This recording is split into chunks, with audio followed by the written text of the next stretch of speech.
Roses are red, violets are blue. The reason you're here? Naught else to do. Happy Valentine's Day, everyone. I hope everyone is doing well this glorious, wonderful Friday evening. The weekend is upon us. And let's have a cracking weekend. What games are you guys looking forward to this weekend? Should be some. I can't genuinely think of any of the games coming up this weekend. I should probably do some research before I start the stream. I know Villa play Ipswich, so that's a 3 o'clock kickoff. Finally, a nice Saturday afternoon game. That, having just beaten Tottenham last weekend, I know they're not in the greatest form, will probably end up losing that one. All the excitement that's building around us. But yeah, are there any big games this weekend? Spurs versus United, the relegation battle. Thank you, Rich. That should be a good game. Two teams that like to be enterprising, two teams a little bit open. Yeah, that should be a cracker. That should definitely be a cracker. Right, let's say hello properly, because as you guys can see, we do have a Rich Son in. Welcome in, my dude. And he's had some resolution to an issue that has been bugging for the last year or so. So fantastic news to hear. I'm so glad to hear that. I know obviously we were talking about it in chat last week. There were some issues that were lingering. So it's brilliant to hear that it's all kind of starting to fall into place. We also have Dan Lucasen. We have a Maeve as well. There's a little bit of Johnny Trotter. Lovely to see you guys. We've got Night of Neon over on YouTube. How you doing, my man? We've got Blue Moon in. Long time no see, Blue Moon. I say congratulations. Good to hear that uni work is almost starting to wind up. That's brilliant to see. We've got a little bit of GNG. How are you doing, my dude? Adam has dropped by to say hello and then, head off, because who knows? Who could imagine that people might have commitments on this fine Valentine's Day? Welcome in, my guy. Zerachol is here. Welcome. The man who is absolutely tearing it up in the mini games this week. 8 points in 2 days. Fantastic work. Welcome on in. Zenergy's in as well. Howdy, Zenergy. Howdy, Lumi. Lovely to see you. Feeling YouTube today. It's a fine choice. Alfaro and NVTS who in with a follow as we started the stream. Thank you guys very much for dropping in. Alfaro is an Espanyol fan, and you're currently playing with Jupiter, who are a Barcelona team in the lower divisions. Free Catalunya. Fantastic. So I'm guessing, supporting Espanyol, playing with Jupiter, you are based in Barcelona or from Barcelona originally, perhaps. Wonderful to hear. Mr. Grizzly here is playing a virtual open mic. We'll be here in a bit. That sounds exciting. Oh, that sounds really fun. Have fun doing that, and we'll catch you a little bit later. Lookmar's here as well. Welcome in, Lookmar. Got a little bit of Heston in over on YouTube as well. Work from home means background Musterman. Where did Bookman go and who ended up as a replacement? Some fine questions. We will catch you up in a little bit. Now, El Norby says that it's the Dioscure. Oh my word, you are playing with me. What on earth chance have I got of pronouncing that second name? I mean, the pronunciation of Dioscure on my behalf is pretty poor. But Nairagyaza? Nairagyaza. We'll go with Nairagyaza, and we'll just rush past that. It's the Northeast Derby. I should have probably just led with that. That's much easier. That should be. I mean, is it a particularly heated derby? I kind of imagine that Hungarian football is quite passionate, quite frantic. So I could imagine it being quite a feisty game this weekend. So Lumi is in over on Twitch as well. He's feeling a little bit of YouTube, a little bit of Twitch. Welcome in, my dude. So Alfaro, apparently my skin is getting famous in Spain. Fabulous. It's like to play a new FM. Another experience. That's great to hear. I'm glad you're enjoying it. So El Norby says the City Festival just started, but I'm here to watch the best FM streamer. Where? Bless you. That is very kind. Let's head on in. Get you up to speed with where we are as we head into the final 8 games of the season. So this is what it looks like when it eventually pops up on screen. We are still in second. We've managed to hold on to second place. Last stream out, we played 8 games. We won our first 5. We drew our last 3. So it's been a bit of a, that's brilliant. I think it's a total of maybe 10 or 11 games unbeaten now. But that lovely wave that we were riding is just kind of starting to level out. And Schalke are now up there on a sensational run of form themselves. They're within 3 points of us. It's only the top 2 spots that get automatic promotions. So the pressure is on a little bit. Now, Heston asked, excuse me, I appear to have got some hair in my mouth. I do apologise for that. Yes, so Heston has asked about Tarek Bochum. Now, Tarek Bochum was our star defender, who unfortunately had a €10.5 million release clause for domestic teams in a higher division. And the domestic team that came in for him was Stuttgart. So here is Tarek Bochum, currently a Stuttgart player. He's been at Stuttgart for 2 months, and he hasn't played a single game, which is a little bit annoying. A little bit annoying if you ask me. We spent a long time trying to find a replacement. We searched high and low. We had bids for Dortmund's Felipe Mane accepted, but talks broke down when it came to contracts. We had a loan bit. We tried to take over a loan from another player. He decided to join someone else. Eventually, we spent big bringing in Kenneth Schmidt. Now, Kenneth Schmidt was playing for Ken in League Dirt and doing really, really well. Like he had the most interceptions in the league. He had like the most headers won, the best like progressive passes. Absolutely incredible at that level. So we were happy to spend a bit of money on him, which is all good and well. And then he pulled his hamstring immediately. So he's only just made his debut. He's not quite up to match fitness. So we haven't had a chance really to see the best of Kenneth Schmidt. But it's okay, because we also got Yannick Moushound. Moushound was on loan with us at the beginning of the season, recalled by his manager because we weren't playing him enough. But he was available on a free transfer at the end of the season. We agreed a deal, and then we bought him early. So Yannick Moushound has come in. He managed to start a number of games before he himself ended up out with an injury midway through February, a twisted ankle for 3 weeks. So we've had a pretty rotten time when it comes to our availability in our defensive area, and that may play a little part into why we've kind of plateaued in the last few games. So Zoachul says, you bribed the wife with cake, so I've got like an hour of free time before I need to pretend to love her and all that again. So romantic, Zoachul. So romantic.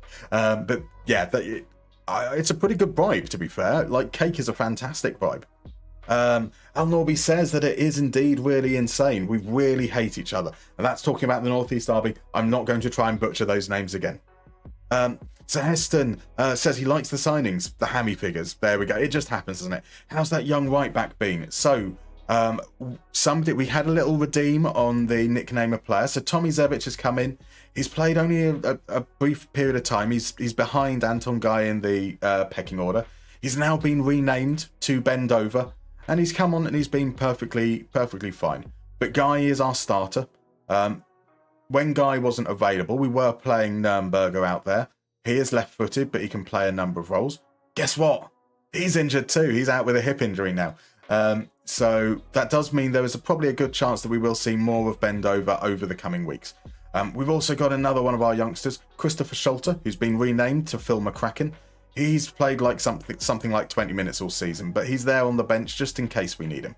So yeah, I'm pretty happy with the signings. We also signed, how did I not even mention it? We also signed Davy Selke. Now, I've been doing my work for preparing songs. We don't have them today because it's been quite a busy day today. But I've now learned that, thank you very much to the German contingent out there that haven't corrected me. But I've learned it as now, it's Davy, not Davy. So Davy Selke came in for a pretty reasonable fee. We've paid 275k. Same situation as Yannick Moushound. Agreed a free transfer deal, then negated afterwards. And he's kind of hit the ground running. 1.16 goals per 90. That's 8 goals in just 623 minutes. Now, he hasn't scored at all in those last 3 games that we've kind of dipped. And at one point, he was at nearly 2 goals a game. He has been the focal point of our attack and has been absolutely sensational. And we've got our next game coming up is against Kaiserslautern. We've moved it forwards until that time. We are going to head into that, but Lukmar has redeemed a little mystery minigame. So why don't we do that first? why don't we play a little mini game and then we'll head straight into an away game against 15th place Kaiserslautern. Now, which mini game are we going to go with? I don't have a guess the player, which is my normal starting point. Let's go with... What's the missing 11? I think we're going with missing 11. A nice one to limber up with. So for those that aren't usually in these streams, I'll explain to you how this works. It's not mystery 11, sorry, it's top 10. A top 10 is, or tenable, I think you may have seen played in other games. It's really, really straightforward. I'm in a short while going to reveal a criteria, and you need to guess which players are in the top 10 of that list. So we've done things like most caps for Denmark, or most expensive transfer deadline day fees. You just chuck your guess into chat, and if you get it correct, it will reveal. You do need to spell the player's name right, and if there are two players with the same surname in the list, you need to add the first name. So generally, just surname alone is fine. If we take that Denmark one for an example, someone like Christian Eriksen was the only Eriksen in the list. So if you typed Eriksen in, that would get you the point. However, both Peter Schmeichel and Kasper Schmeichel were on that list. So if you typed in Schmeichel, you wouldn't get a point. You would have to specify Peter Schmeichel and Kasper Schmeichel, and they would be separate points. You get a point for each correct one, and those points go towards that lovely little leaderboard you see beneath us. We run that weekly, we run that all time as well. Just a little bit of pride. That's ultimately what it is. By the way, welcome in Wopside Down. That's a great name. Very fun to say. Right, so spelling matters, cases don't. You can do all uppercase letters or lowercase, a mixture. If a player has an accent over their name, it doesn't matter. You can include it, you can not include it, and it will still pick up either way. So without further ado, let's head on in and see what today's criteria is. Fastest fingers first, we are looking for the top 10 most capped French players. So the top 10 most international appearances for France. And there is actually, 10th is joint. There are two players for 10th. You only need to get one of them, and that will count as getting it. And so we've got the guesses coming in. Zenergy went for Cantona and for Mbappe. Neither are on the list. But Johnny Trotter, who picked up 2 Ram, just ahead of Honningsven. A guess for Kante was in there, which was fine. Sadly, he's not in there either. Barthez isn't in there, but Deschamps is in at number 9. Just Fontaine, a fantastic guess. There's Henri, there's Lloris, there's Blanc, there's Dan. They're coming in now. We've got Giroud. We've got the final one. Beautiful stuff there. We've got Griezmann. We've got Desailly. And we very, very last one to fall was Patrick Vieira, and that was Zerachel. Fabulous work. Absolutely blitzed your way through that. Now, I did expect it to be, let's face it, France are quite well known. Fantastic work to get through that indeed. Thought we'd start with something nice and easy. Amazing work. Absolutely amazing work. Rattling through. Lovely. Beaver, welcome in, by the way. Harry Lacane would be amazing. And Darth Joel, welcome in. And Hong Dong Min. Lovely to see you all. Obviously, as well to Honningsven, who got the guess the player last time out. Marvellous stuff. Look, Ma, misspelt Deschamps. Do you still get a point? Sadly, you don't. Spelling matters. Spelling matters, sadly. But fabulous, fabulous work. That came through so quickly. I have no idea who's got points yet, to be honest. I have a feeling that someone might have actually beat you to the punch with Deschamps as well. Did they? Oh, no. So you did come in with the first Deschamps. And then you came in with the second Deschamps. Yep, you got the points. No, you didn't. It's GNG. GNG has stolen in there, Lookmar. It is perfectly reasonable for you to now abuse GNG for the rest of the stream. Well done. Fabulous work. Right, let's head into the game. So during the course of the week, Mbamba's out with a cold, which is a little bit of a shame. He suffered that a couple of days ago, still recuperating. We also had Avia go down with a cold, but he's back in time. So we are pretty much at what I think is our full strength lineup. We then have a 2-week gap until the game afterwards. So we've got some friendlies to try and get players up to fitness as well. So I think we should head in and do this. So Kaiserslautern in 15th, playing a 4-2-3-1 with Ragnar Ake or Ake up front. He's a player that we passed on. He scored like 2 goals in 17 games, but for some reason I thought that maybe we could do something with that. They do have Marcel Lotka in goal, a keeper I very much like. Let's hope, though, he has a little bit of a disappointing game. So kick off with Kaiserslautern. If we lose this game and Schalke win theirs, they will go above us on goal difference. They currently have plus 21, we have plus 20. And it is literally goals scored. We've scored 40, they've scored 41. Both of us have conceded 20. Make that 21 goals. No, it's not. It's okay. It's offside. Vatter is down, injured. Oh, he's fine. Look, not even any dip in his health there. It's just playing silly bugger. Essa into Selke. Selke, it's SA as well, not Essa. Avia across to Schmidt. Schmidt will have to surely play. Okay, back to the keeper. I would have surely thought he'd played it to Tubeck then, but Avia to Muller. Muller's going back inside. Here's Guido, finds SA.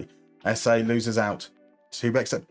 I hope that for FM26 they work a better solution for Selke. Oh, that was close. For when highlights start, because that was a lot of just the ball pinging around in defensive areas. Wasn't that exciting, let's face it. So Lukmar's being very gracious. Fair enough. So FMG&G is being very gracious, suggesting that he should get that he's willing for the point to go. I mean, I admire your kindness. However, it's going to open up a can of worms if we do that, because then I'd have to go back, potentially go back through, or people say, yeah, I'm always happy for the person that spells it wrong to get it, and oh my word, it's going to, like, a whole can of worms. Now, I'll probably give a bonus point. We'll see how I feel when I put everything together. Gerhardt feeds in Mildlar, 1-0, surely. No, it's a great block from Tubeck. We were opened up with far too much ease there. Kaiserslautern should have scored. Now, here's Apuku sending it in. We get to the first ball, but we can't get it clear. Apuku to Schultz, to Torre. Finds Mensah on the edge of the area. Tomiak spreads it out wide. Gerhardt plays it back to Tomiak. Mensah creating some space. Gets the shot in. It's blocked. It's another corner. So Lukmar thinks FMG&G should rather get a bonus point for kindness and being gracious. See, here we go. This is the can of worms opening. Lumi is wondering if there are any Chelsea fans in the chat.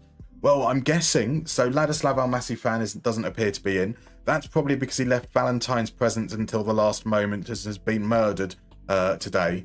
So I'm guessing we won't see him again. Opposition's got Werners. That was a pretty horrendous miss, wasn't it?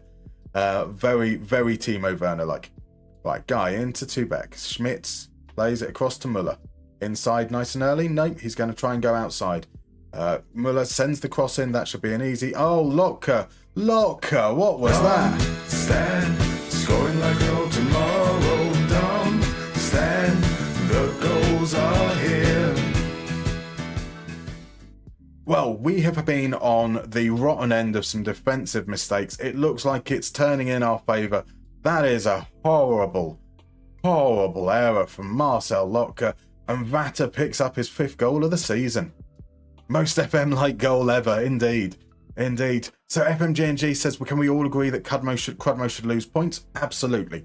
Zenergy says, Pandora's box just cracked slightly, and they're taking sledgehammer to it. Exactly. And we need to instill standards.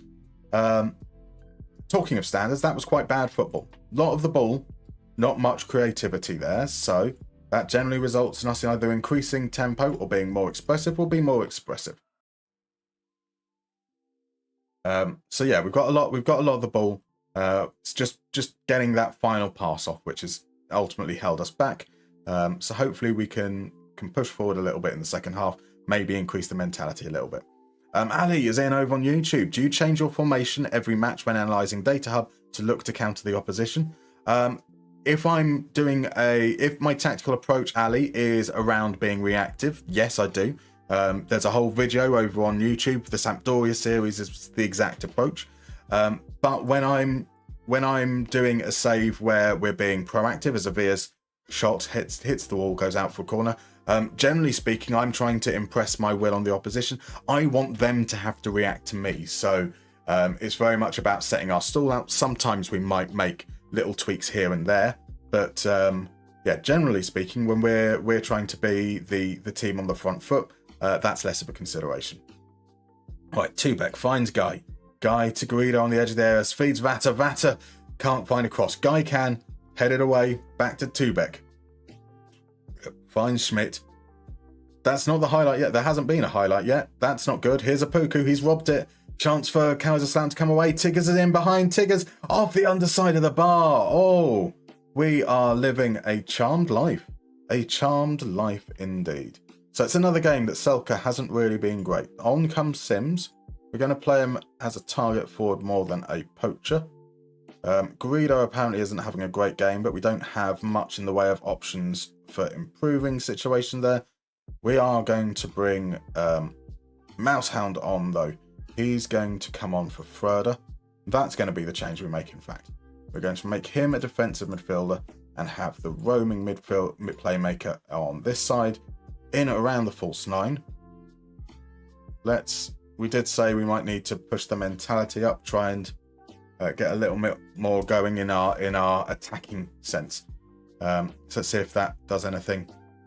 In terms of momentum, it is kind of in our favour. Schultz has picked up a yellow card for them into the last 10 minutes. Apuka with a cross to the far post. It's Guy who gets his header there. We can't quite clear our lines. It's with Fuentes. Can he swing the ball in? He can to the far post. Apuku should have scored. We are very, very fortunate. Elvedi with the throw-in. Not going to be fortunate for much longer, surely. Feeds it in. Schmidt can't clear his lines. It's a common theme of us not... Oh, what a finish from Philip Schultz. Welcome in, Reggae Boy. How are you doing, sir? Lovely to see you. Lotka, what a Chad. Handing us a goal. It's not enough, though. Your kit reminds me of Manchester United's old third away kit. I think it was late 90s, early 2000s. The ones where they changed away at Southampton. When they changed out of that grey kit. Fair enough. That's a kick in the teeth. On comes Bendover. Guido hasn't been any better. We're going for it. We have shown absolutely nothing to suggest that we're going to get anything out of this game. But that's not going to stop me trying. Forkle on here. Be more expressive off. It's off. We're going to add tempo instead. Can we do something in these last few moments? 6 minutes of injury time. We haven't been able to get any momentum in our favour. In fact, it's not updated since their goal. And here we are over, and that's another draw. 4 draws in the row now. That's against a 15th place Kaiserslautern. We are throwing away our chances for promotion. And we were shit. There was no 2 ways around that. And we're going to tell them that they were shit. Oh yeah, DJ Musterman is in the house. The same suite of crappy songs. Oh yes, we've got them. So Lumi reckons it's a bit of Werner, a bit of Darwin Núñez. Quez is suggesting a little bit better, a little bit Jackson. Absolutely. Coatiba's in. I had to go to the dentist. Oh no, that's a bad day. That's not the way you want to spend your Friday. I hope it went okay. How are you, Coatiba? Right, give these guys a rest. We've got 2 friendlies coming up. The first friendly, we're going to prioritise those players on the fringes to play all of it. We're not going to play that game at all. We're going to just pick players that aren't fit, and then we're going to instant result it so they can get as many minutes as possible. The second friendly, we will then play, and we'll be working a little bit more around managing the minutes between the starters and the reserves. So hopefully 2 easy games that we can get morale up with a couple of easy wins, but also so we can get fitness up of our bench options, because we are a little bit restricted in that regard. So we don't have a reserve team, so it's just the senior side and the under-19s, and the under-19s rules means that no one over 19 can play at all, so we aren't really able to keep our players fit, which is a little bit of an issue. So Ali says, assistant has advised I play 4-3-3 Gagan in my save, but I want to play 4-4-2. Shall I train my team to play 4-4-2 in order to get most of it? I want to use my own philosophy. Yes. If you want to play 4-4-2, play 4-4-2. Your assistant is there to give you advice and perhaps pointers, but you're the manager. It's your game. If you want to play a specific way, play a specific way. Lumi's a fan of the suggestions of Beto and Jackson. Unfortunately, they found, in Philip Schultz, they found someone who could score a nice goal, kind of like an Essien. Schalke got thumped 4-0, did they? Thank you for being observant. Let's see, that's marvellous. Schalke did lose. They did lose 4-0 away to Karlsruhe, who are in 16th. Okay, that makes us feel better, a little bit better. Hamburg drew as well, so not the worst set of results. We've now got 4-point gap between us, 7 games remaining. That's 21 points available. Right, it's the Davi Selke magic. He looks like a world beater for a bit and then has some absolute clangers. He's probably not going to be starting in our next game, I have to admit. I think that's 4 games in a row now where he's just not really... well, that last game, I don't think I saw him contribute at all. The other games, he's missed some very, very big chances. He's embraced his inner Nemeth. So Lumi says, imagine if Mariska starts Palmer as a false 9. That'd be nice, as we got no centre forwards left. Surely Gooey's injured, wasn't he, as well? So it is limited options. So Ali says, do I do general training, individual, yourself, or assistant? Ali, so in this save, I do the training. Other saves, I'd leave it to the assistant. It all really depends on what my narrative is for that save. So again, I have a feeling my answer is going to be the same to every single question you have, which is it changes save to save for me. You know, the game allows you to do lots of different things. Sometimes you want to do it all. Sometimes you want to do bits of it. Sometimes you want to do none of it. So Rich says, tech question. You've uninstalled about 1.5 gig of apps from your PC. It actually seems to have freed up about 7 gig. Any explanation? The apps were Adobe Acrobat and Avast Anti-Track. I think Zenergy has said what I would have said there just afterwards. So that might have got rid of a load of cached stuff there. Especially I can imagine Adobe having a lot of stuff cached. That does seem a little bit on the high side, but when it cleans through and it gets rid of all the files associated, not just with the app itself, but everything, not just the app itself, but also the files associated with it in cache. 7 gig seems a little bit on the extreme side though. So Lumi says maybe their app data was a lot more. Indeed. Cronster's in, welcome in. Hi, first time playing FM and you've run into a huge problem. What's that huge problem, Cronster? Is it that you're addicted? Because that's what tends to happen. That is definitely the biggest problem I think most of us will find with FM. Right, so this is all about as many reserves as we possibly can. So we're going to put Further in, we're going to put Gimba in, we're going to get Mousehound up to fitness, hopefully. So that's Gimba on that side. Bend over in. Actually, we want... Right, Schmidt will start because he's only had a couple of games for us. Right, someone like Bonch is in. Someone like John Henry would have been in. Ellis Sims, get him up to fitness. Where is Forkel? Forkel there. Cooper in. Further in there. Left back, let's get Brian Hine back in there as well. So that's our starting lineup. Schmidt is the only player who is healthy. I don't want any of my senior players on the bench. I don't want to risk getting them injured. So that is those changes there. Let's add a load of the youngsters in. Mo Pence,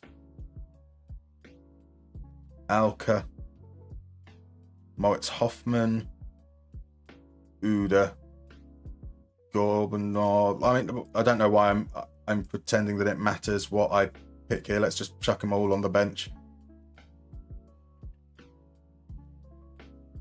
This is a game that we're not actively managing, so hopefully we get through it without too much pain. 3-1, we win. A penalty, an own goal in our favour. We did concede the only shot on target. We conceded an own goal as well. And Cooper is the player that gets injured. There was always going to be one injury, wasn't there? At least one. So just one. I think we can feel reasonably happy. Roughly, maybe. Who knows?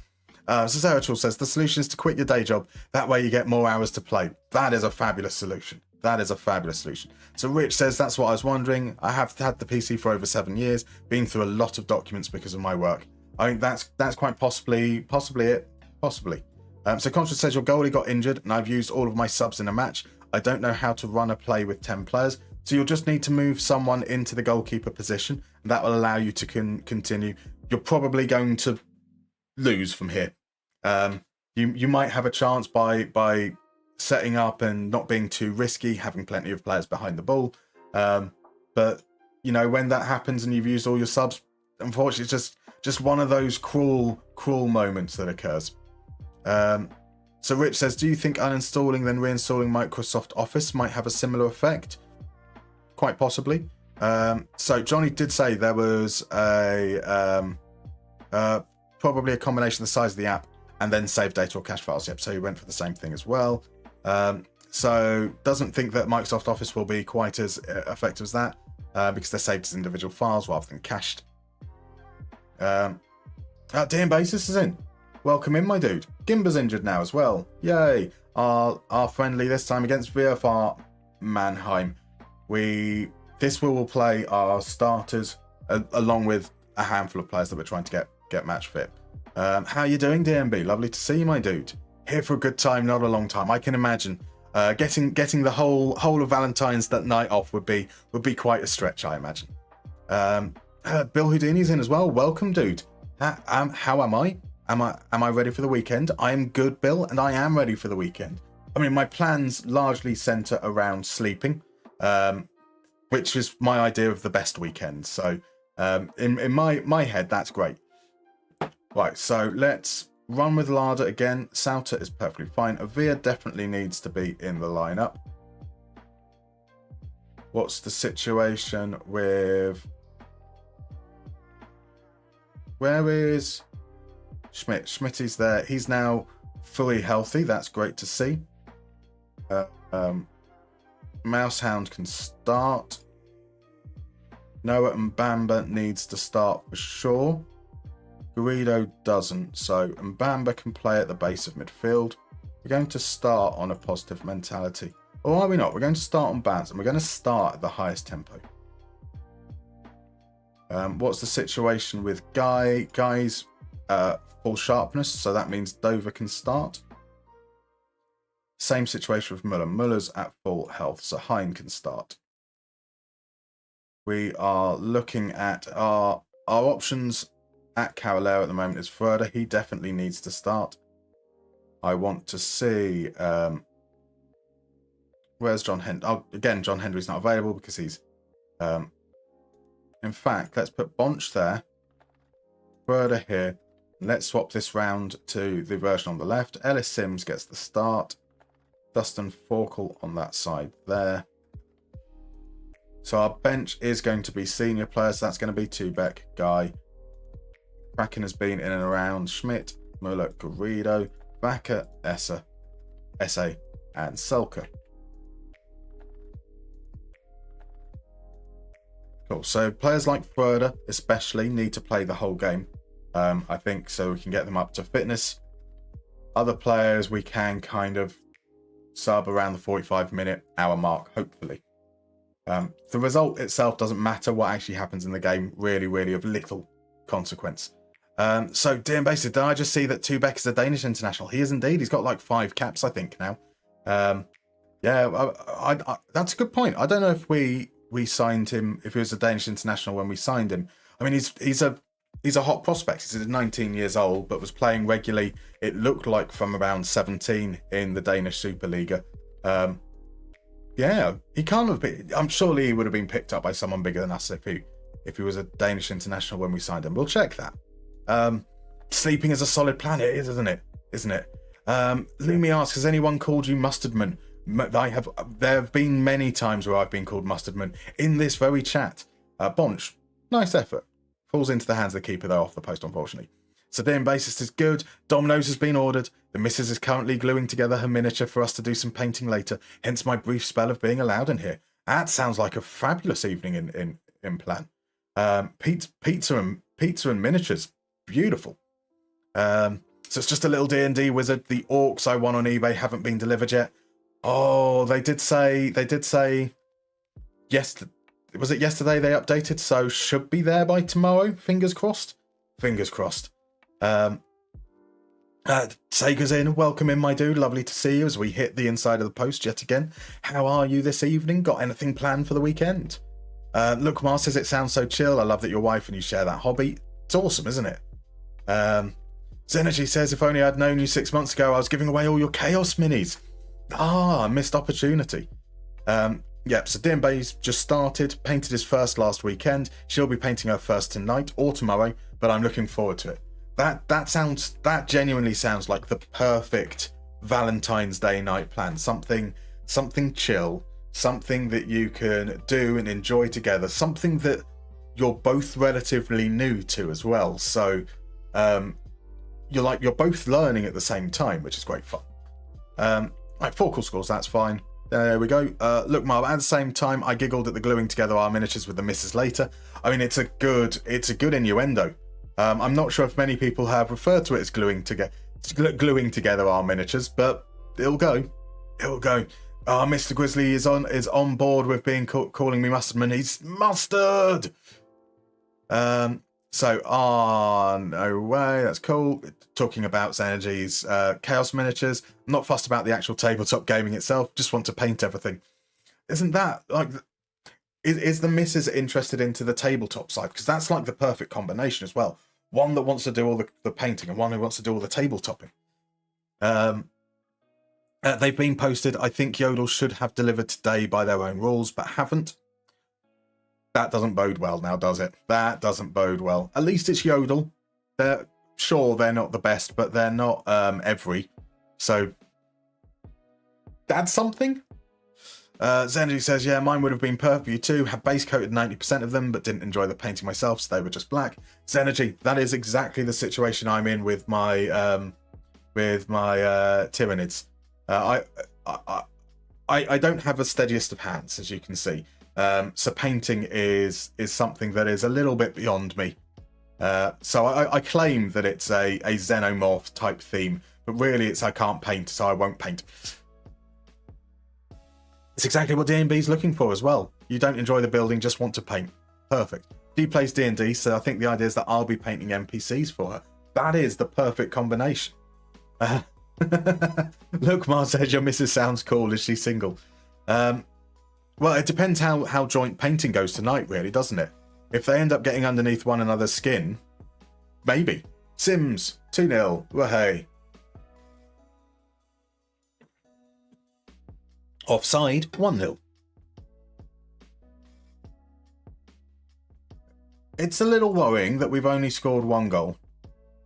We aren't playing particularly great against a non-league team. Very, very... I mean, this is on the highest tempo, right? And everything is just very, very slow to make decisions. There we go. There's some first-time passing. That counts for something. Bambo in. Slightly more encouraging here. This one single highlight is a bit of a weak shot that the keeper did some kind of like... that save was mocking, really. He ran past the ball, dived the wrong way, and pushed it the wrong way around the post. That was how confident he was in saving it. So I don't want to be making massive changes into the final 8 games of the season. But after a really, really good run, it just seems to have gone completely off the boil. This is very, very... That's a lovely ball over the top. Good goalkeeping to read that.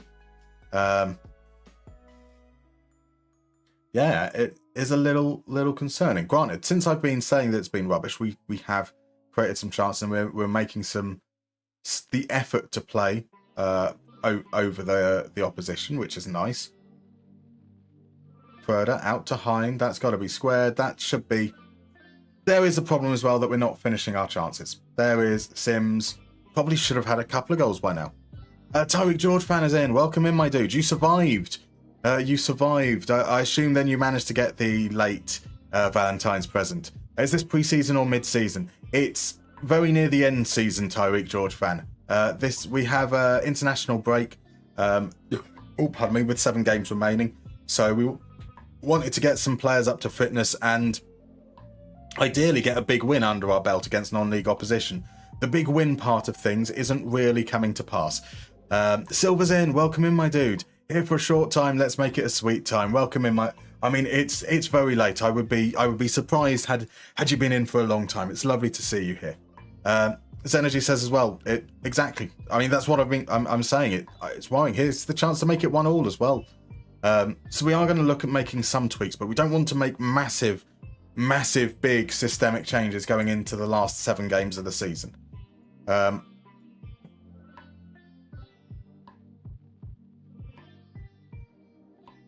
So we're going to take play out of defence out. We're still with the roll out. So let's see if that adds a little bit of verticality to what we're doing.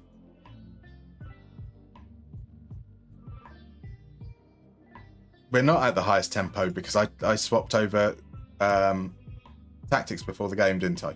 So let's go up to that and let's...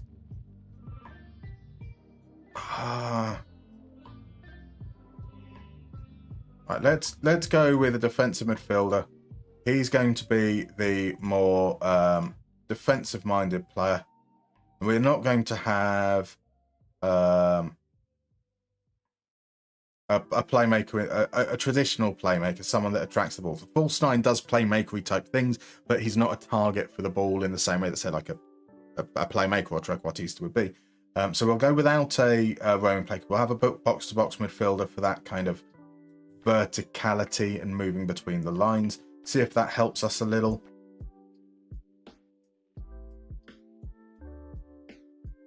What we're looking at here in terms of players available, these guys are all at fitness. So we're just going to carry on with the guys that we've got out there, try and get some more minutes under their belt.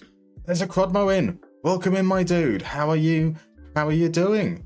Good evening. Haven't seen any of you chaps in ages. How the devil are you? We haven't seen you in ages. It's disappointing.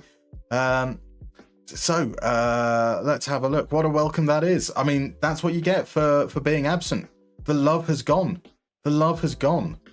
Lumi says beautiful football. It's questionable whether it's been beautiful, that's for sure. Well, who are you? That green symbol means you're a noob, right? Indeed, that's who is Crodmo. Right, Lumi, what's the inspiration behind that beard? Inspiration behind the beard? Laziness. That is the inspiration. That's a lovely strike from Sims. He was offside. It's a good save from Lowell.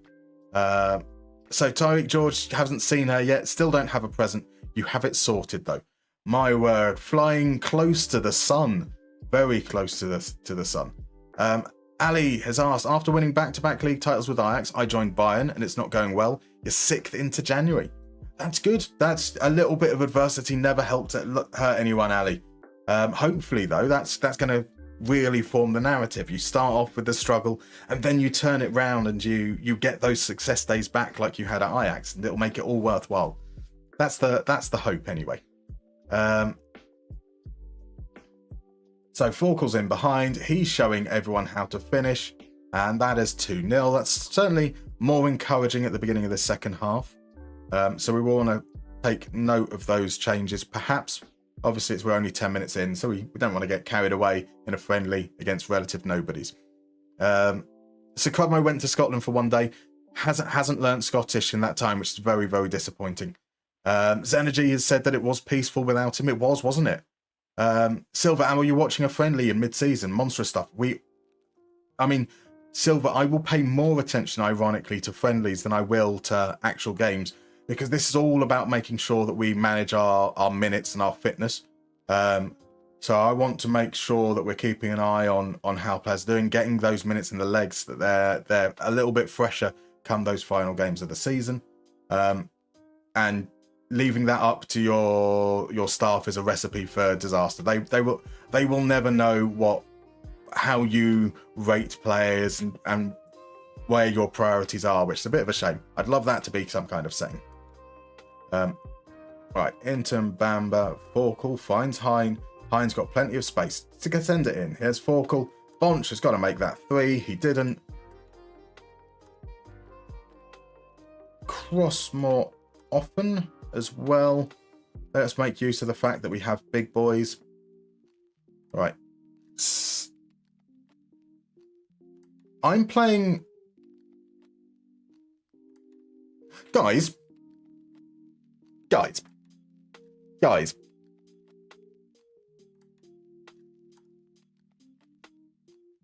I've been playing a goalkeeper at centre-back.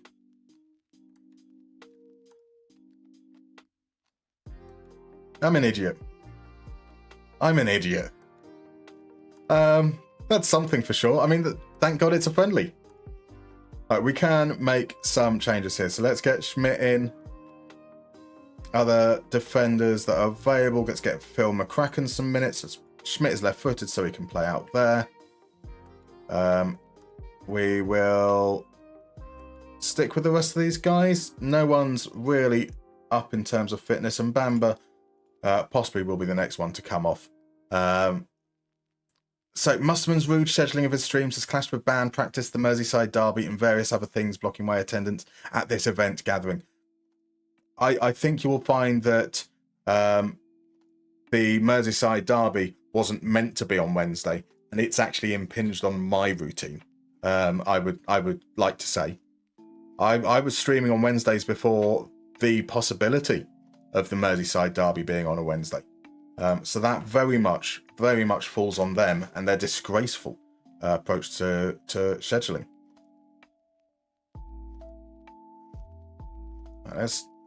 These changes now essentially are just about keeping these guys in some kind of loop with fitness. So they will probably deteriorate over the course of the week. So that maybe that 15 minutes will be enough to keep their sharpness up once we get through to the next game. At least that's the hope.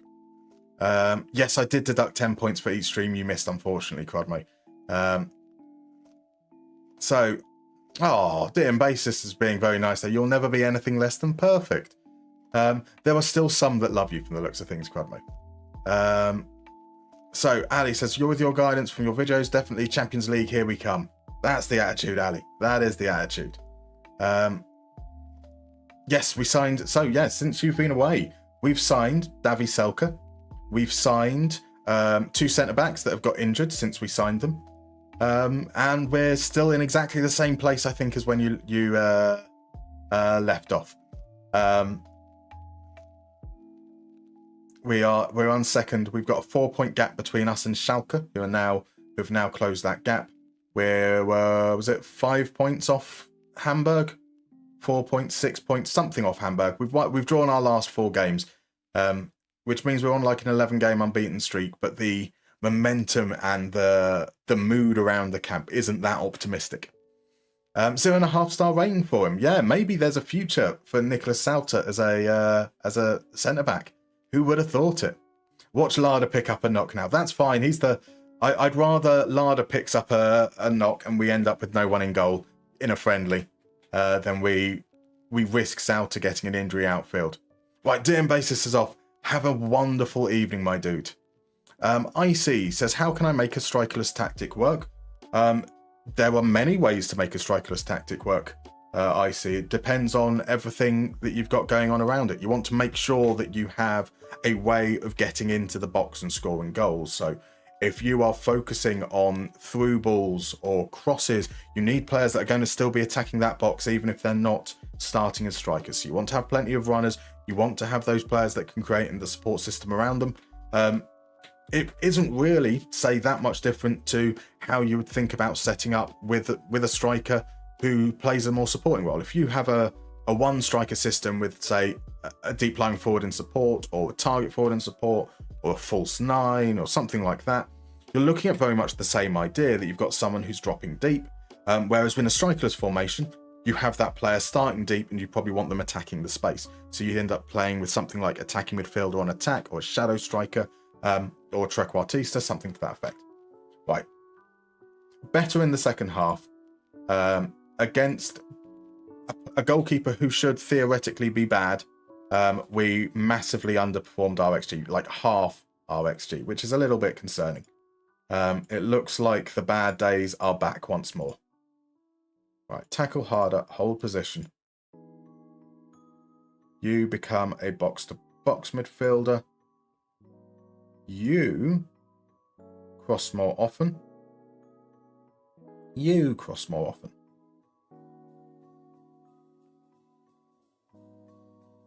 and we go up to positive there, and the tempo up as high as we can. So I think that's what we were running with our new centre back. So it's SV Waldorf up next. They are fresh off a 2-0 defeat against Mainz, currently sitting in 8th. We've got a week between the games though now. Hopefully we can get back to some form. Right, we have the wonderful pairing. Oh yes, we have Phil McCracken and Bendover in the squad. That's what you've also missed. So Druism is in. Musterman just signed Lopez from your Moneyball striker video, Hedenstadt from the keeper one, and Mozo from the fullback one. All of them are great. Lopez scores all types of goals. Lopez is such an amazing player. I love the guy. Like, he might be the most fun striker I've had in the game. Now, whether he could necessarily make it to like the very, very, very top, certainly not right from the start, potentially as he grows, is questionable. But an amazing player, that's a bargain. Tom is in. Welcome in, my dude. Probably not going to hang around for the entire stream. Good luck with the rest of the season. Thank you very much for dropping in. Lovely to see you. And I did check out the Anthony goal yesterday after the stream. It was all right. I mean, I was expecting something like top corner or something, but not a bad finish. It is very much in kind of the thing that he was doing at Ajax quite successfully. So maybe he is on the road to recovery. So Zenergy went for 3 shadow strikers in the attacking midfield position. Worked quite well. That is aggressive. That is crazy. I love it. So is the 94-95 database you used free? It is indeed free, Sega. If you go to the video that it's on, here is the link. There is a link to Mad Scientist's website where you can get it, and the database itself is free. Certain extras, things like the regen mods, that requires signing up to Patreon with Mr. Teeny. But no, the actual database itself, completely free. Right, we've got a break coming up. So let's go do that. Now, for those that aren't familiar, I take the breaks. I will poison myself. I am going to go to the toilet, refill my drink and whatnot. So I will be back in about 3 to 4 minutes. I'll see you then.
And we're back. Indeed, as Energy has confirmed, poisoning my lungs, that is referring to going for a quick vape. It's the real advantage of streaming is that I am spending a good hour in my evenings doing something else before I then go out.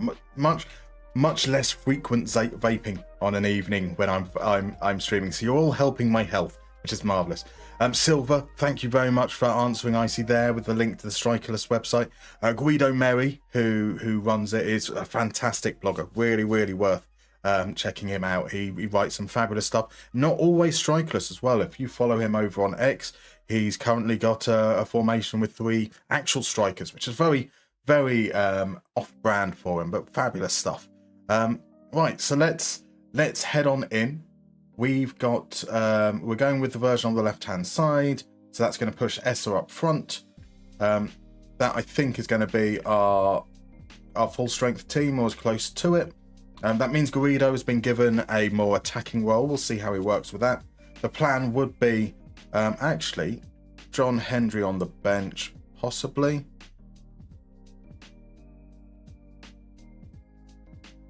No, Bonch is more flexible and John Henry isn't quite fully fit. So that's a role that I think that he can fill long term. So let's see how we get on. Lumi would make me stream all day so I don't vape. Well, think of it this way: it's it's probably not 100%, probably much better than smoking. So it's something positive. So Zenergy vapes indoors, so I sit here all night puffing away. During the daytime, I don't vape indoors, just in case my landlord is somewhere in the vicinity. If he sees me outside, then he thinks that I'm respectful. During the evenings, I do tend to vape indoors. But whilst on stream, I don't want smoke clouds all appearing in front of the camera and stuff. It's just, I don't think that's a particularly nice experience. I mean, no one probably cares that much, but yeah, just tend to avoid it, generally speaking. Let's talk about the fans. Let's say that I want you to play well. We need to get back into winning ways. So Koratiba asks, how are we doing in the league? I missed a few games. We are 11 games unbeaten, Koratiba. The last 4 of those games have been draws, including against the team in 15th and the team bottom of the table. So yeah, there's some concerns. I want to take... That's one of the things I forgot to do, which was play out of defence off. We tried playing it forwards, gets cut out. Here comes Waldorf, out to Cardoso. Guy can't make his tackle stick. Cardoso cuts it back. Here's Hemlin on the edge of the area, gets inside, forces the save. Out of Sauer. Immediately, let's fire these guys up. Take play out of defence off. The ball's not sticking with us. That seems to be the problem. We seem to be slow with our build-up, even though we're playing at a very high tempo. We seem to be struggling to convert our chances. My word, how many times have we said that this season? And right now, we seem to be pretty crap at defending too. Right, Niger into Cardoso. Cardoso in Simic. That's lovely play. Bukiai is away on the left. Cuts inside. Bukiai to score. Hits the outside of the post and wide. When I tried to fire them up, that's no response whatsoever. What on earth is going on?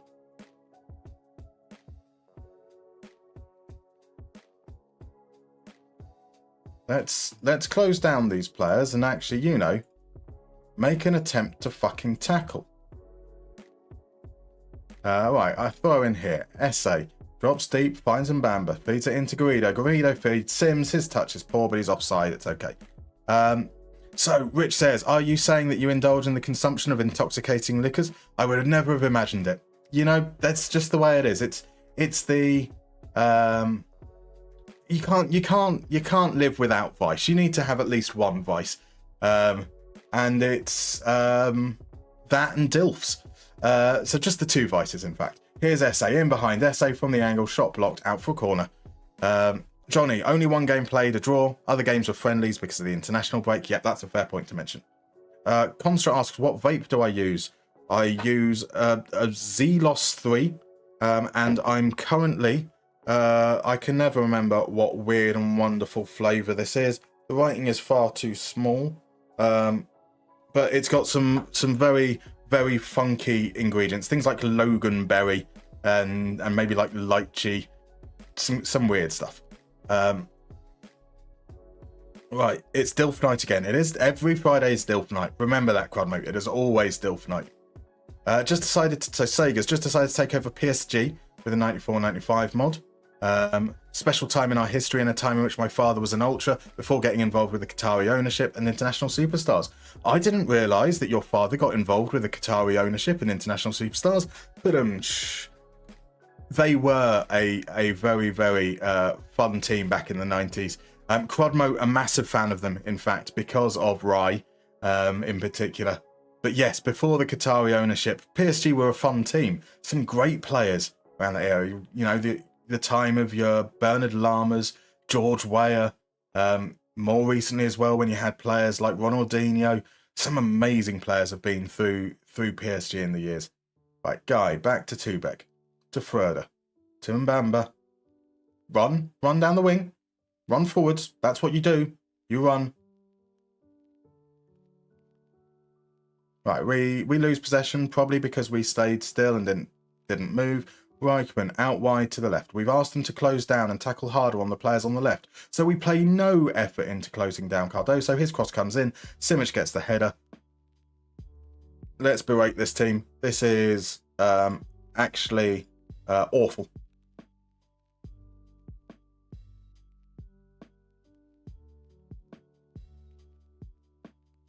You guys can trigger the press more. We have taken get stuck in off. We're going to put it back on.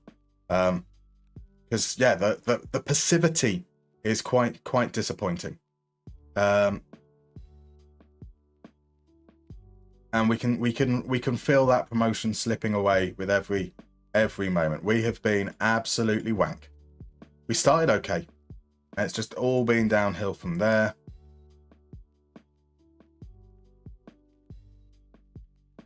Let's try and get a bit more control.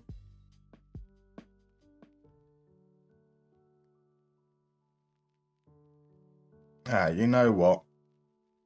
Let's try and get some more control and then go overly attacking.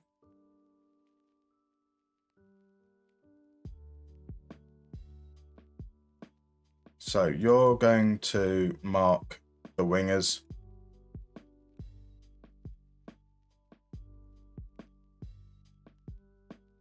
And then your job is going to be to mark the fullbacks. So he's on the left. He's going to mark the right back.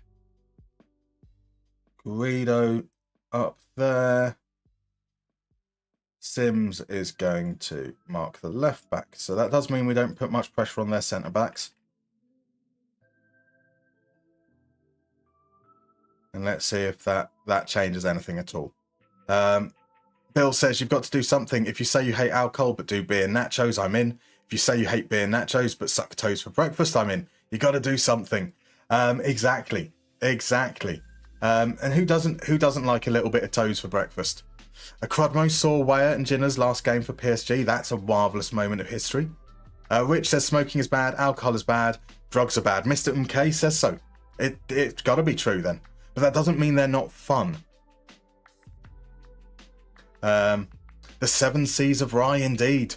Lumi, we'll play the game after. We'll play the mini game after this match, as our corner is sent in and caught quite easily by Hori. Look, we've certainly started the second half brightly, but we don't really have anything to show for it. Our chance quality isn't that great, 0.05 xG per chance, roughly at the moment. And after saying that, we've lost some of that. Let's encourage. Let's spread a little bit of positivity. And now we look to make the changes. That's going to be Ellis Sims off. Selke comes on. And Bamba and Fröder are tired. So Fröder's going to be replaced by Mousehound. Bamba's going to be replaced by Vatter. And Vatter... So Essa will play there. Let's swap these guys round. Mizala on attack. Box to box midfielder. Actually, let's pop him in this role as a shadow striker. We're going to swap these guys round as well. So Selke's now going to play as a target forward. He's not going to be asked to stay wider. Vatter is going to play as an advanced forward. And we're going up to attacking. Let's really chase this now. There's definitely the sense that panic is setting in. What has been a really, really good season so far just looks to be falling apart. As here is Gashi with a phenomenal Barnet. Finds Bukiai. Bukiai cuts it in. Lauerbach can't get there. Kopax keeping it alive. Kopax is tackled. It's a poor clearance. Why don't we, like when we try and clear it, why don't we try kicking it further than about 5 yards? And there's Kopax with a chance. Are we going to muster anything in the last few moments? We are not, from the looks of things. Here comes another throw in. It's Schulze to Kopac. Schulze, plenty of space. Can he get the cross? And he does. He sends it in. Sauter comes out to claim. It's well claimed. Sauter, there you go. There's your man. Man who's unmarked that you can throw it to. Instead, he sends it long. That's all right. He didn't work out too badly. Here's Selke now to Mousehound. Finds Esser. Esser plays Muller in behind. Muller. Whoa, Muller shoots instead of sending it across the goal for what would have been a tap-in. And Guido is now tired as well. So here's the changes. Brian Hine is coming on. Forkel is coming on. And he's going to play up front. We've got all the players attacking now. That was the chance. That was the chance. We're potentially heading for 5 draws in a row, which is obscene. Absolutely obscene. Right, Sega's a fan of where Angela as well. And Forkel scored. Dumb stand, scoring like no tomorrow. Dumb stand, the goals are here. How about that? That feels undeserved. That feels very, very much undeserved.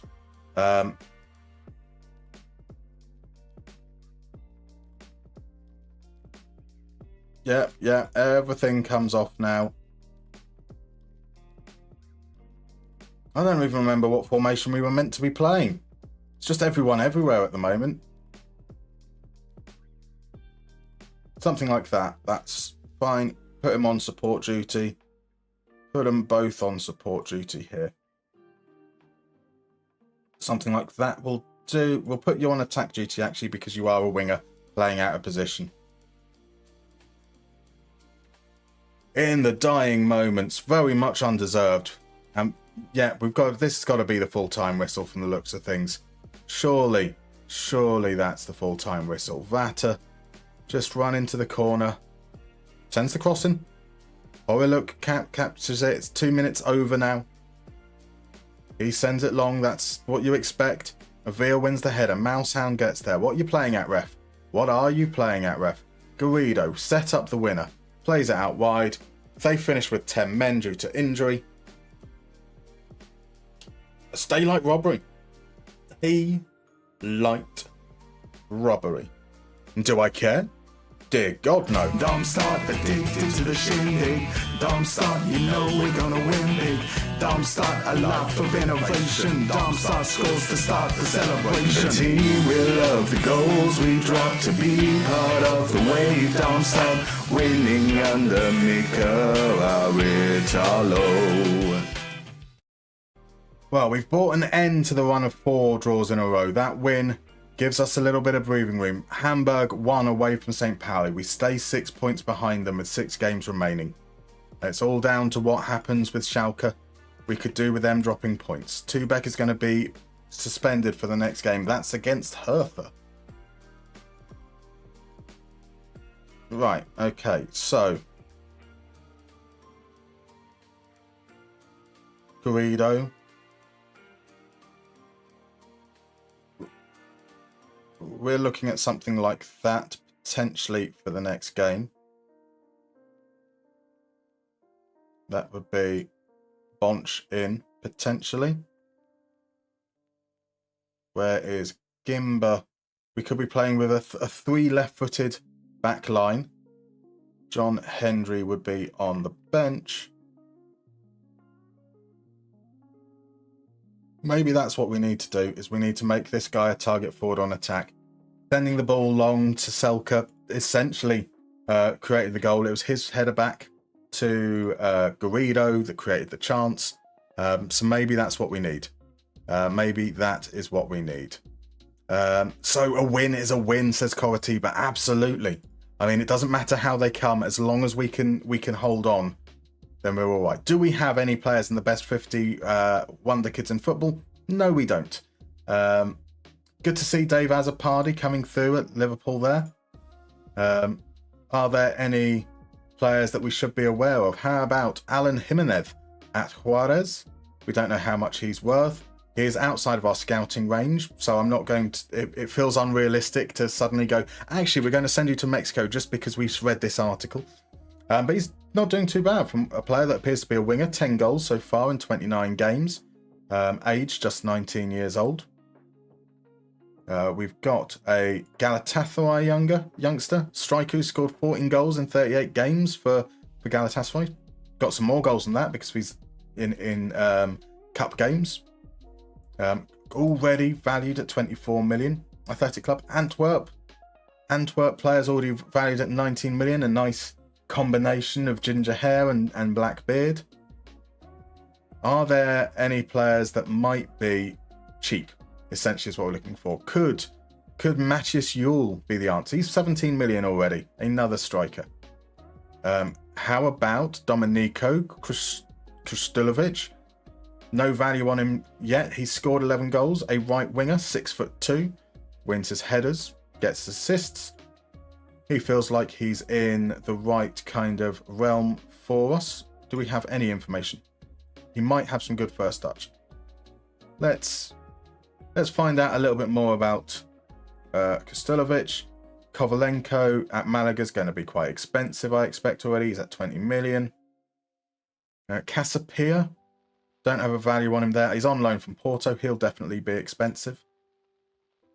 Laners, we can't really scout there. What would be the deal with Golonja, a right back? It's been not really doing much, but that's all right. Let's see what the scouts say about Golonja. Always worth keeping an eye on. Stuttgart, Southampton. AAB? Nope, he's from Villarreal. Salzburg, Bochum. Oh, Bochum are... Okay, he's on loan from Bayern. It's Bochum are as Vita Bundesliga, so that could be plausible. And by the way, Lumi, we will play the game in a moment. Just I do apologise. I haven't forgotten. Traction is in. Welcome in, my dude. How are you doing, sir? Lovely to see you. Now, if you guys aren't following Traction FM, that is an absolute travesty. One of the... I mean... Saying the good guys of the FM community is an understatement. A true gentleman. Unfortunately, whilst he might be a gentleman, I don't need to shout him out because Crudmo's already done it. What a legend. Another true gentleman. Thank you very much, my dude. And he did that despite the fact that Mrs. Crudmo is home with Valentine's pizza. There's an evening planned. Which had Dave as in a Sunderland save as a club-grown new gem. A natural inverted wingback. He was awesome. He's one of the names of in the game, isn't he? So Ryan asks, how much do I pay attention to current ability in relation to a player when looking to sign them? Ryan, I really don't care that much about current ability. I will look at their stats, their metrics, the performance data, and I will look to see that key attributes are kind of at an acceptable level. So current ability doesn't mean anything to me, I'm afraid. Right, yeah, let's carry on just checking through these, and then we'll go do the honours. He's on loan from Milan. Arthur is on loan from Man United. Bournemouth AZ. Mutcherland, Skibsted. He's already valued at 14 million. Oh, we've just played against Kaiserslautern. Mudlecha, who missed a massive chance for them, is on loan from Porto. Rated already, 18 million. Chavez, we're obviously not going to scout out in Mexico. Another one out in Mexico. Looks like Croatia is where we're going to focus our attention on from the looks of things. So let's go have a look at Siklic. Llewellyn is a Coventry player, but again, very expensive. Quick Humour, is that Brazil? That is Brazil. A player out in Al Ahly. Again, it's unlikely that we're going to be scouting out there when our coverage range is Central Europe. But that could be a player that might be interesting. McLaughlin is on loan from Villa. Burnley player is on loan from Man United. So yeah, there we go. There's a quick run through. RJ is in. Welcome in, my dude. Lovely to see you. How are you? Rich also had Neil Brock come through. That's quite fun. Because I suspect it's because I did a bit of beta testing for that game. Must have been your reward. Indeed. Well, I mean, they will come through on all the games, won't they, eventually? But yeah, maybe them bit turning out good as your reward. Right, so let's head on over and play a little mini game. And it's Friday. And you know what Friday means? Friday means it's time for a little bit of Only Connect.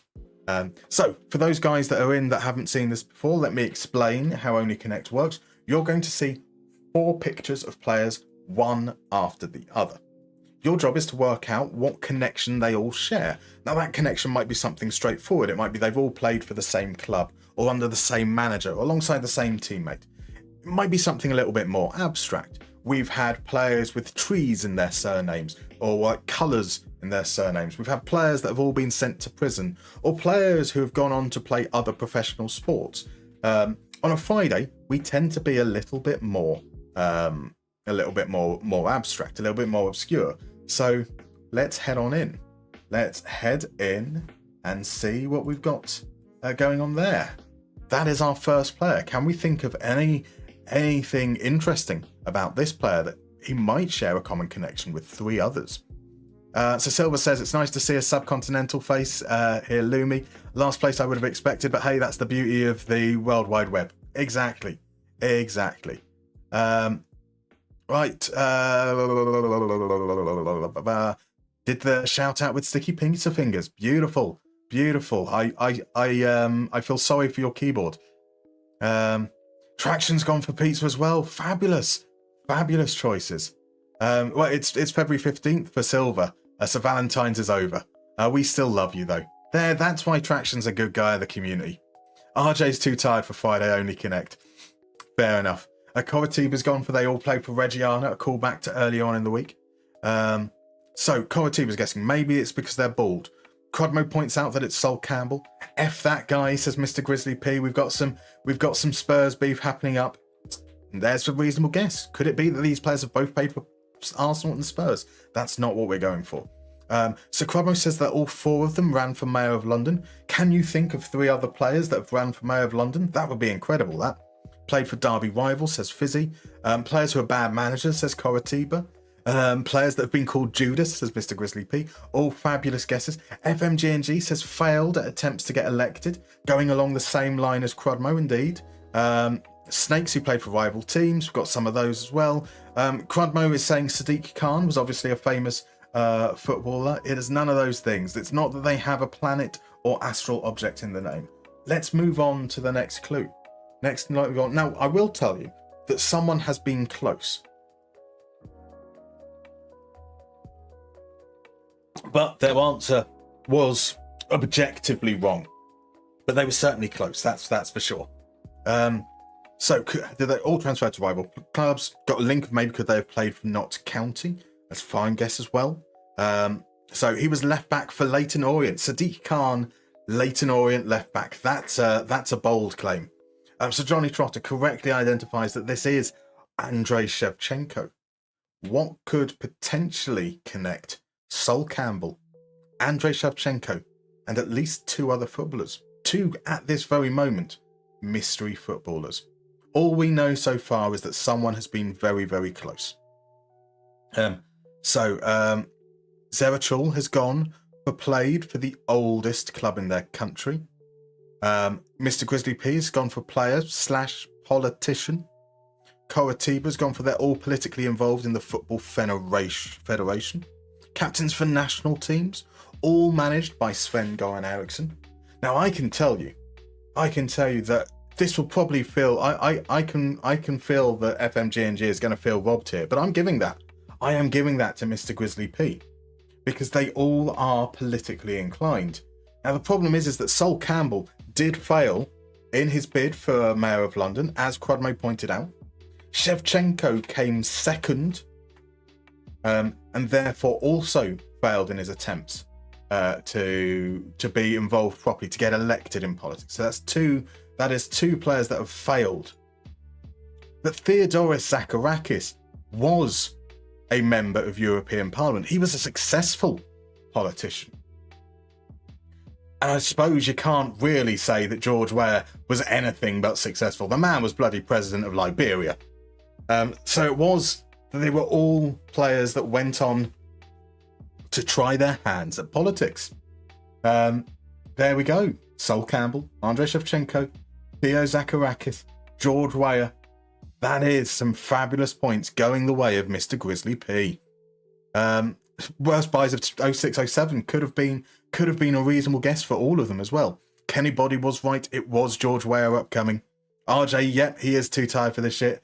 Has it been plenty of days down at the farm again this week? Johnny Tross was hoping that the Canadian connection would be Wagner Love. That I've missed a trick there, haven't you? I have absolutely missed a trick. I am so sorry. Bebeto, yeah. Bebeto could have been... there are loads and loads of footballers that have gone into politics. You could have had Kakbar Kaladze. You could have had Roman Pavlyuchenko. Andrei Arshavin as well. A lot of Russians going into politics. All seemingly for the once the great, munificent, and never to be questioned Vladimir Putin.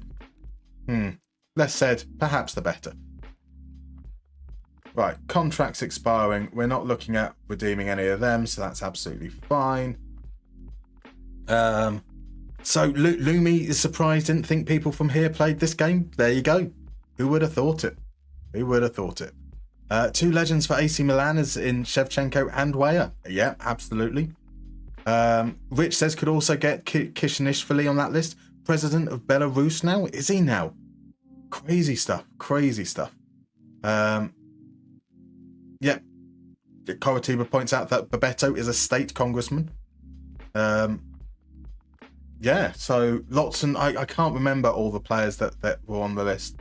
But there are, I think I found a list of like 50 players. Now, some of them had been included because they were involved in like football politics, which, you know, I don't think counts really. I mean, it's still like, they're still legitimate jobs, but just in terms of what I was thinking for that round. Right, the results come in. Schalke win their game against Hansa Rostock. They are still within 4 points. We do, though, because of that massive 4-0 defeat they had, we do have the advantage now on goal difference. Of course, if they close up that 4-point gap, it's probably reasonable to assume that that means the goal difference will swing back in their favour. So can't necessarily count on that in any respect. So Drew asks, is there anywhere that sets out the key metrics for each position and what qualifies as good elite? So Drew, check out the Stag. So FM Stags, what makes good? I disagree with the conclusions it's come to or the methodology that has been used for it, because ultimately that's going to change kind of game to game. What the pizza charts are designed to do in the skin is to give you a visual representation of what is good straight away. But those boundaries are going to change depending on what you expect out of a player in a role. So like a winger in a system that prioritizes big men crossing in the box, you're going to expect that good expected assists for him is going to be higher than a winger in a team full of midgets. But those chances being created from sending crosses in, maybe drilling them low and picking up balls on the edge of the area might still be valuable. So you might end up, if you focus on one statistic and go, right, okay, good expected assists for a winger is 0.2, you might miss that actually someone might be impactful in a different way, which is why I tend to avoid going for specific set out metrics. Right, Avia is out injured. Yay, more injuries. So Mousehound, Gimba, and Schmidt as our backline coming up, possibly. And maybe no defenders on the bench. Yeah, we'll see. We will see. Yeah, I was just checking myself. Also, wrong name. It's Kavalashvili, the Man City player. Oh, yeah, played for Man City among others. Kavalashvili. So Cavalashvili, his time was obviously nowhere near as impactful as King Clancy. But that weird era of Man City and Georgian players was quite fun. Definitely quite fun. Right, so Mousehound in there. Gimber central. Schmidt out on the left. Avia might actually be back in time. That's all right. I hope he's back in time. I really hope he's back in time. So the Krez, is the percentiles used in the skin based on a preloaded dataset or dynamic? If preloaded, what does it consist of? So the Krez, as mentioned in the FAQs on all of them, it is static. It is preloaded. It is based on 10 simulations in full detail of the top 30 leagues. That gives you a data set of 100,000 players, which, based on the average recommended player database size, around 80,000, would give you a confidence interval of around 99% and an accuracy interval of 99%. So it's those are used. The reason why we've chosen the top 30 leagues is because, generally speaking, on pre-soak tests, there wasn't much difference between the top 30 leagues, in so much as the disparity of quality stays reasonably consistent. A good striker in the Premier League tends to be putting out a similar statistical output to a good striker in League 2. It's just that the levels are different. So against worse goalkeepers, you might still get the same number of chances, convert at roughly the same rate. But if you can do it at a higher level, you're obviously a better player. Once you got past the top 30 leagues, there was a noticeable drop-off and change in the data output. So that's why we've gone for the top 20, sorry, not top 30, top 20. And that's allowed us to build that database set up for those intervals. So King Clancy was the best player pre-Thaksin to take over. That's a bold take. Not Franny Lee. I mean, Uwe Rosler, a fair shout. They've certainly... Nicky Summerby, another injury. Obviously Man City had a successful spell back in the 70s, so they've probably got a lot of very good players that people of a certain age, older than me for sure, will recognise as being good. But King Clancy was incredible, absolutely incredible. So Rich asks, how long before Gary Neville makes a political run? A lot of talk of him as mayor for Greater Manchester if Burnham ever steps down. I mean, it does feel likely, doesn't it? I'll be honest.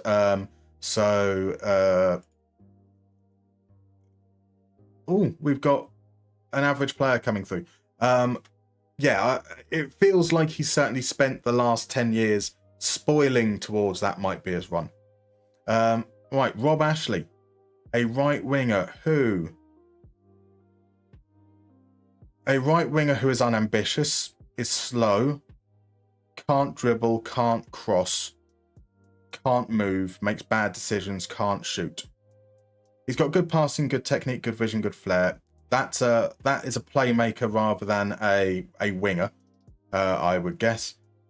A lot of unambitious players coming through the ranks here. When we took over, our best prospects are all unambitious.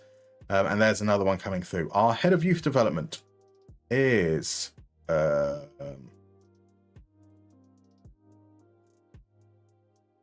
No, it's not Christopher Boos. It's Bjorn Copper, and he's fairly loyal. Likes playing more often, adventurous. Hasn't given us any advice up to date now. So I'm surprised. Maybe he's got quite low professionalism as well behind the scenes there. The others, we'll just leave these to the staff to sort out.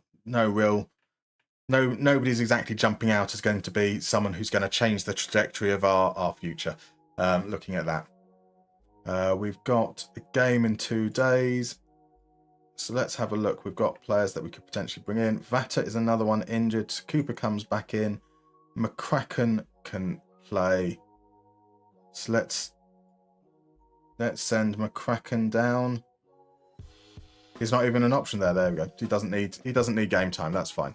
Right, Lookmar says, random stats question. Do we know exactly what FM counts as a key pass?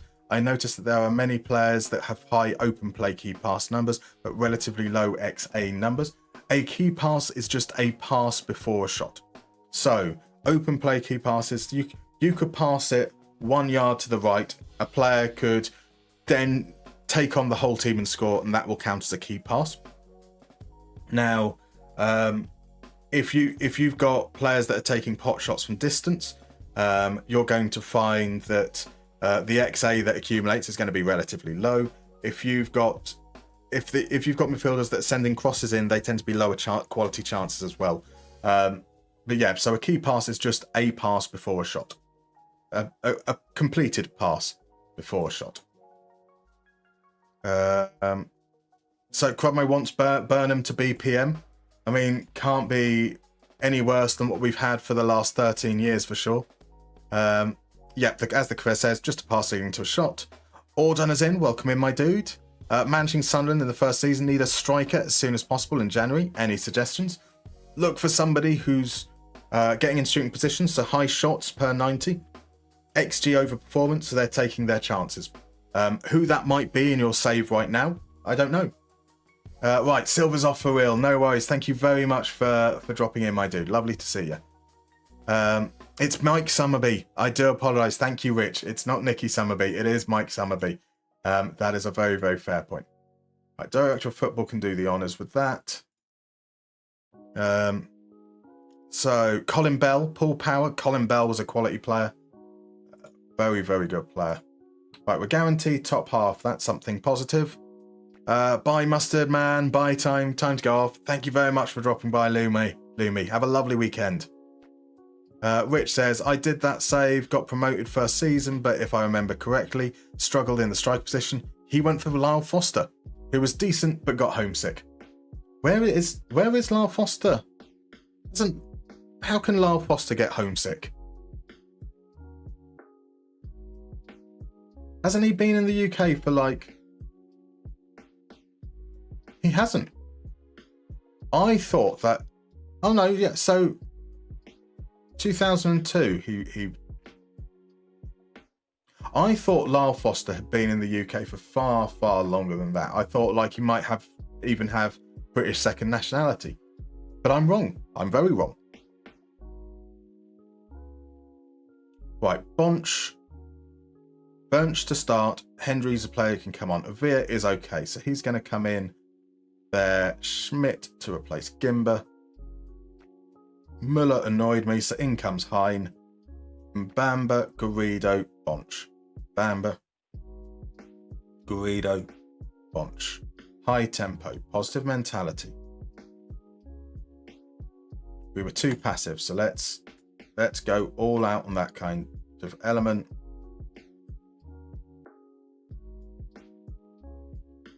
Here we go. Hopefully. Let's see if we can start a game in a good way. Let's start well. That's what I was trying to say. Against Hertha kickoff. Hertha are going to be playing in red in this game. They've got Vipotnik up front. They've got Emilio Kerr as well. Two very good players.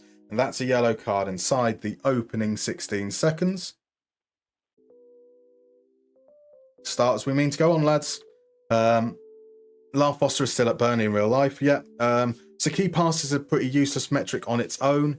I mean, it is and it isn't. Generally speaking, you will find correlation between more creative players and the number of key passes they complete. But yes, there is an element that players will sometimes get key passes for doing very little.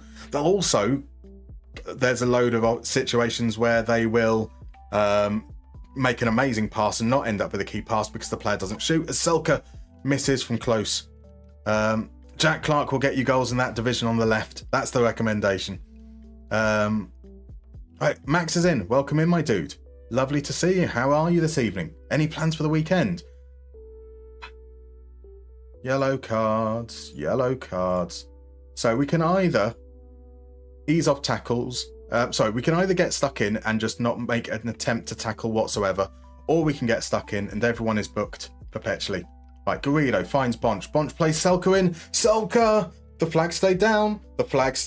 Don't you dare, ref. The flag stayed down. He was fine. He was absolutely fine. There was no questions about this whatsoever. Told you, never a doubt.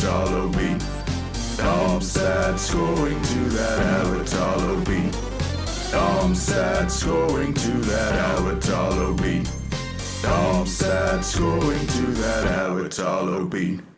Absolutely never in doubt. I wasn't going to march to the referee's home and threaten his family whatsoever. Bonch setting up Selke 1-0. Thank you very much. See, we've put him out for a game. We put him onto the bench. Then as we've restored him back into the lineup, he knows he's got to do something. Here we are looking to build up from deep into Bonch. Come deep to pick it up. Mousehound takes a step forward, finds Selke. A lovely first touch. He goes back to Guy. Guy sends it down. Unfortunately, Bonch can't get onto the end of it. Easily cut out by Schalke. Schalke? Hertha. Yeah, Esse can't find Guy, but it's okay. Bonch picks it up. Back out. There's a lovely ball down the channels. Selke. Oh, great save from Ernst. It's offside, though. Right, in real life, Lars Foster has been struggling with depression, so I suspect under the hood, attributes like adaptability are low in order to reflect the issues had. I didn't know that. That makes sense. So Zenergy says, do you think having a ball-playing defender might help you build attacks? It will certainly help them play more risky passes, so that could be a consideration. I generally find, though, that I much prefer having wide centre-backs because they're more likely to step forward with the ball when they're supporting underneath the play. So you will tend to find, once you're established in the opposition half, that you end up with kind of like a much more risky, almost 1-4-5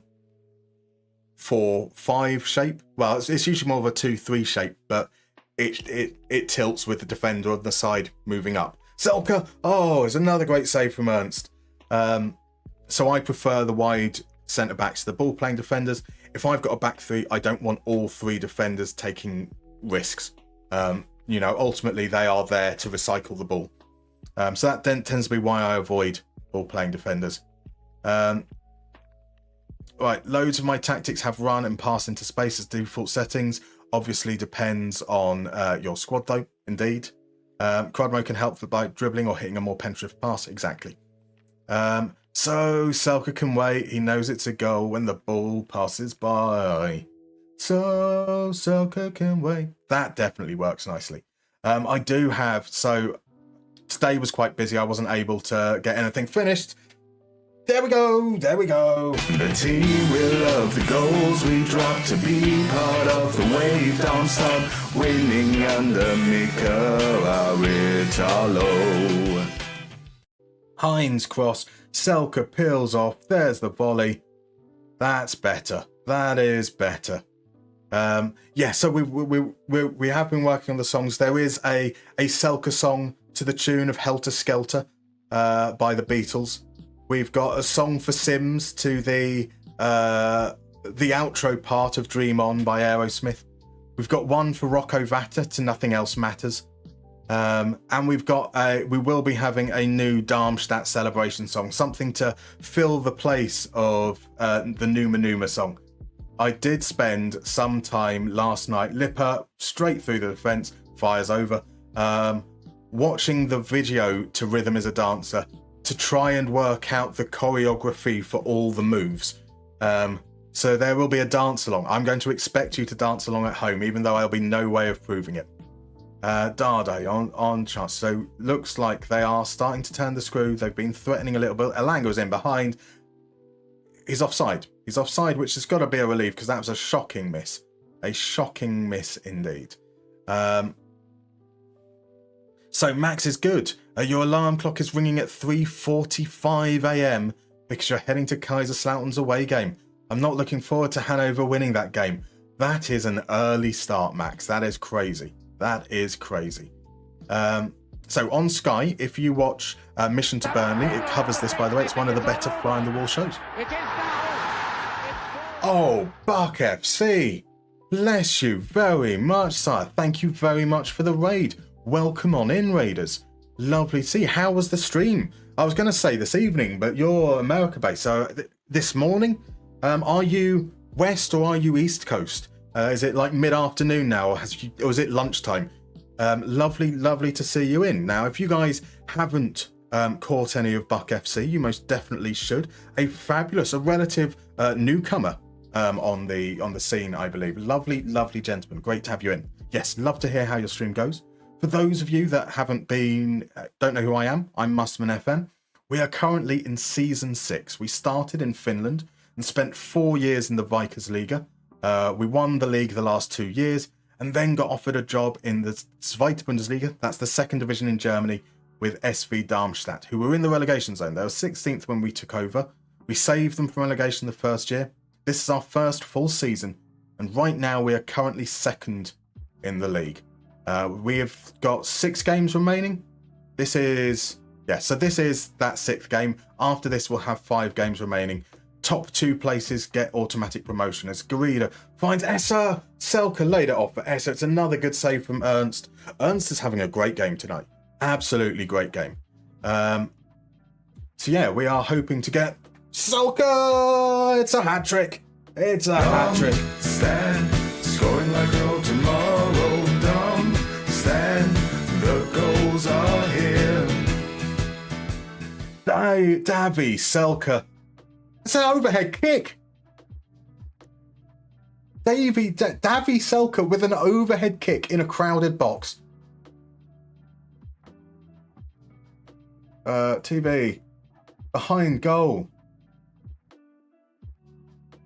I'm so excited I don't know what controls to press. Essa with the corner. Hands up.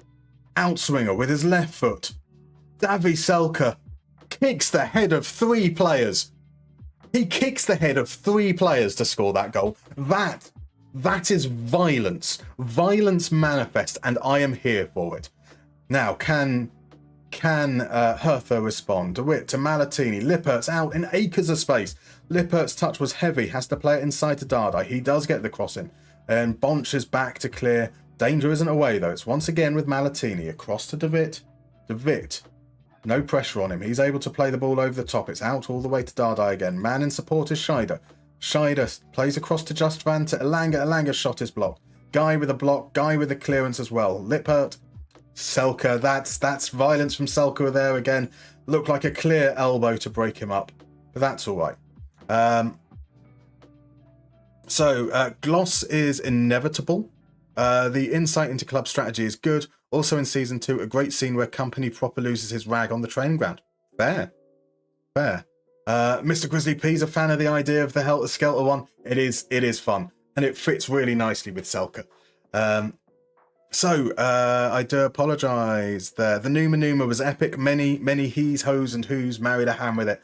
It's going to be hard to replace it in its entirety, but we're going to try. We are certainly going to try. So 12E Parlour 21 came from the stream. Wonderful. Welcome in.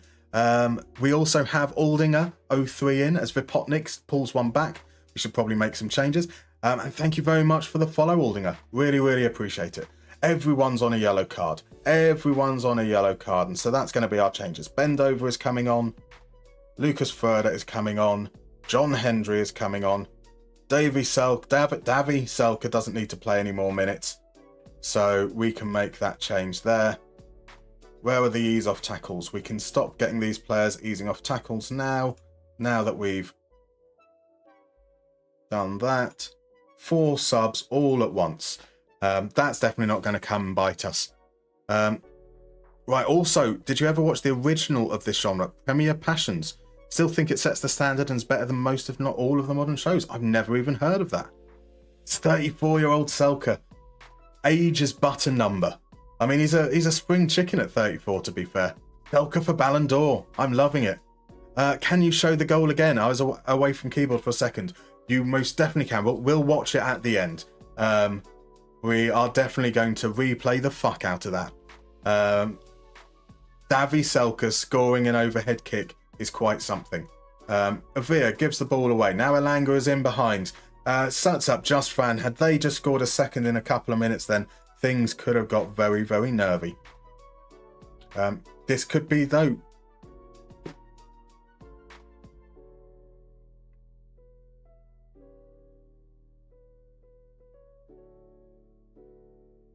We're going to throw it away, lads.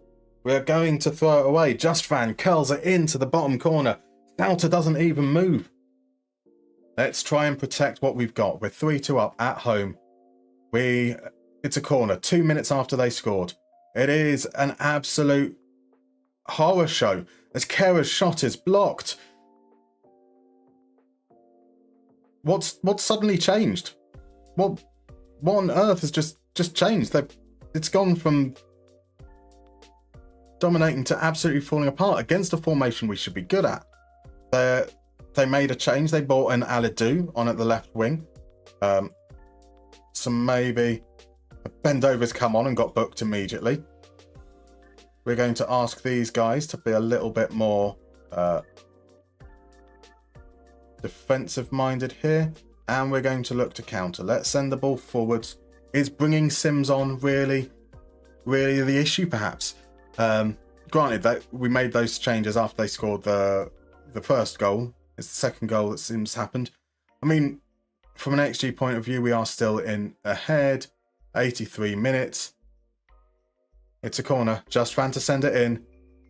But Potnik heads over. We need to make changes. It's going to be a veer off because he's tired. They're now gone up to a 4-2-4. That's never fun. Pin these guys back. 4-2-4. So we're going to...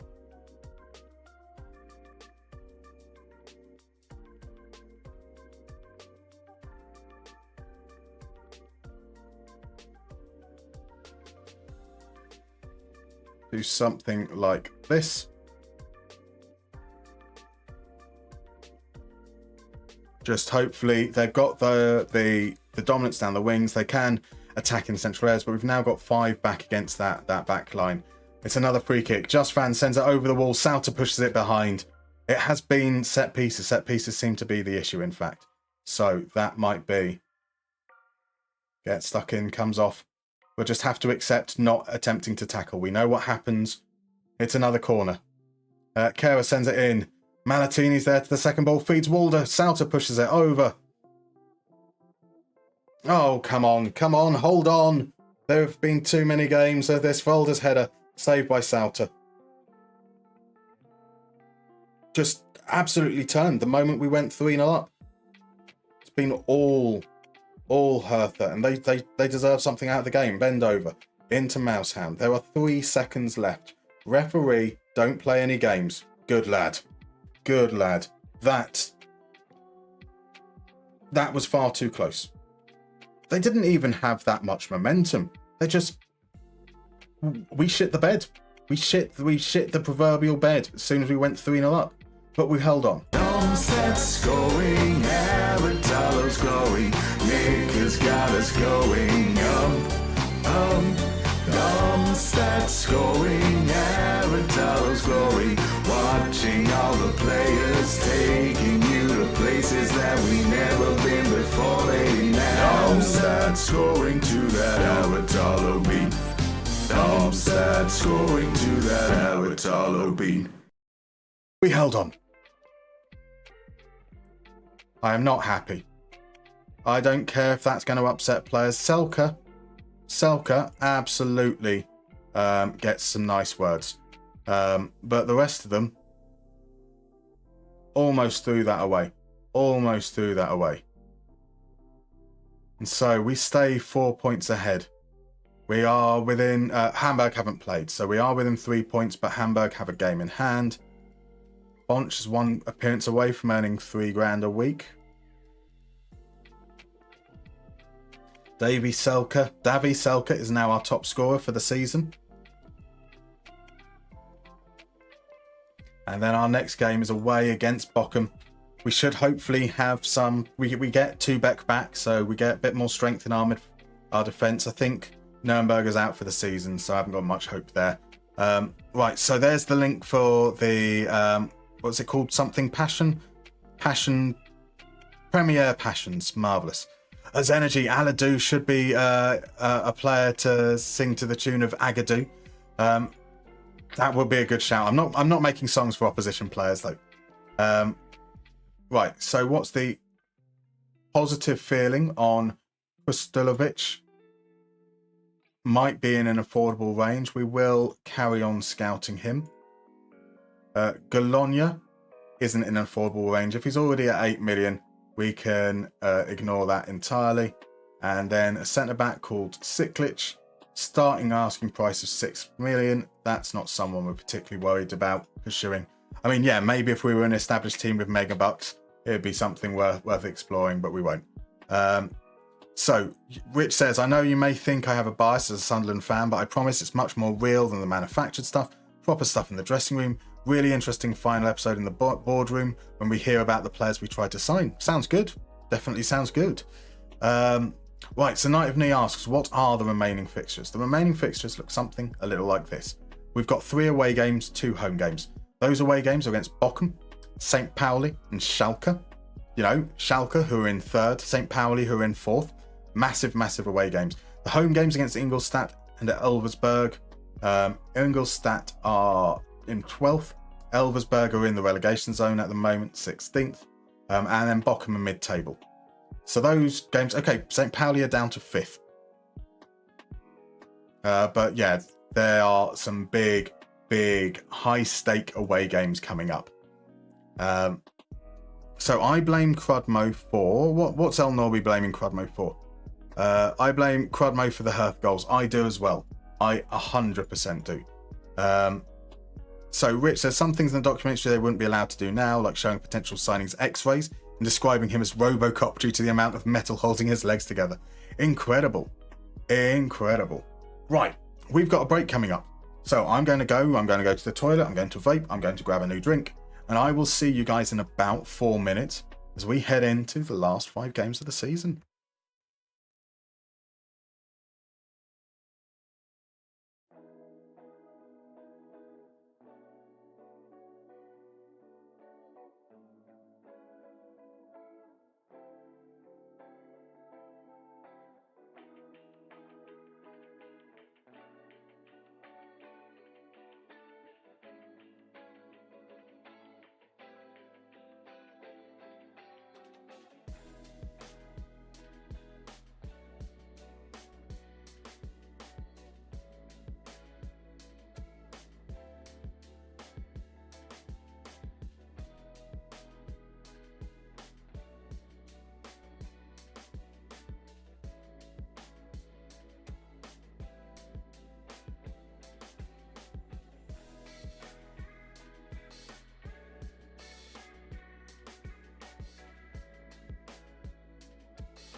Right, welcome back. I see we have a H-Tank 30. Welcome in, my dude. Been sick the past few days. That's shitty to hear. An upper respiratory infection, but finally improving. Good to hear that. Lost your voice. Not quite so good. I mean, I suppose it does mean that you don't have to worry about talking. Like, you can get away with ignoring people. A legitimate excuse, right? Like, every cloud has a silver lining or something. Lovely to see you in, my dude, though. Glad to hear that you are getting better and hope it clears up soon. Now, before we went away, Knight of Knee did ask, are there going to be some team meetings in the horizon? Nah. I tend to save team meetings just for when things are going badly.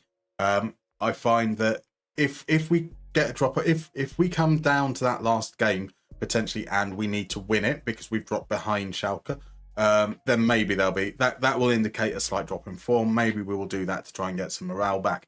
But when things are going well, we can certainly just leave that wave to ride itself. It might be the right decision, might be the wrong decision. Who knows? But whilst we're on a break, we had a couple of redeems. El Norby redeemed the player lookup for Pal Dardai, so we'll do that after the minigame that Mr. Grizzly P redeemed. And the minigame that he's redeemed is going to be a round of player smash. Let me explain how this works. I mean, you can see the explanation on screen, but you're going to receive 2 clues to 2 separate players. The names, the players' surnames, merge together on shared letters. So the answer to the first clue, the last letters of their name, will be the first letters of the names of the player of the second clue. The example here, we have the first hat-trick scorer in a one-legged European final since 1969, which was Ademola Lookman for Atlanta just recently. And a young Ajax midfielder recently arrived in Wales, which is Sivert Manswerk. Now, Lookman ends M-A-N, Manswerk begins M-A-N. So you smash them together to create a new word. In this case, it should be Lookmanswerk. There are 5 answers that are about, well, there are 5 pairs of clues which are about to appear. You can choose whichever ones you want to go for. Work your way through the clues, see if you can work them out, smash some players together. So without any further ado, here we go. We are looking for Jerry Francis's favourite left winger and an error-prone Manchester United goalkeeper. We're looking for a German striker with a caretaker spell in charge of Fulham and a Danish midfielder who won the European Cup with PSV. A winger who started and ended his career with Groningen. The Premier League's second highest scoring Zimbabwean. We're looking for a player that could have played for Spain, could have played for Portugal, ended up playing for Belgium. We've got a managerial career with 23 different teams, Gremio 4 times. Johnny Trotter comes in and gets the first one. He's picked up on Robin Jarni, Iron Robin, Ben Jarni. And the final clue is a Mohawk as fierce as his tackling and a Portuguese fullback who scored twice against Czechia. Sir Crudmo went for Sinclair Edison.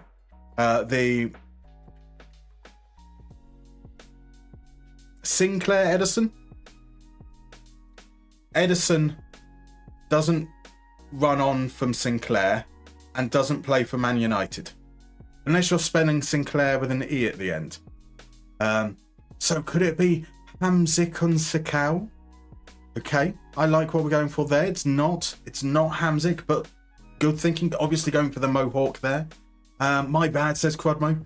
Indeed. I mean, it wouldn't work anyway, but that's beside the point.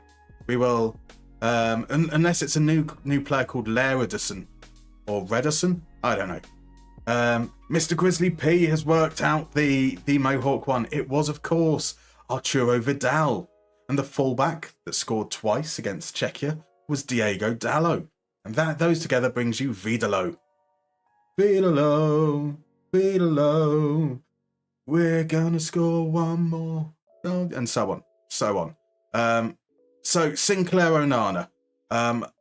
Again, so the names have got to the last letters of the first player's name are the same as the first letters of the surname of the second player.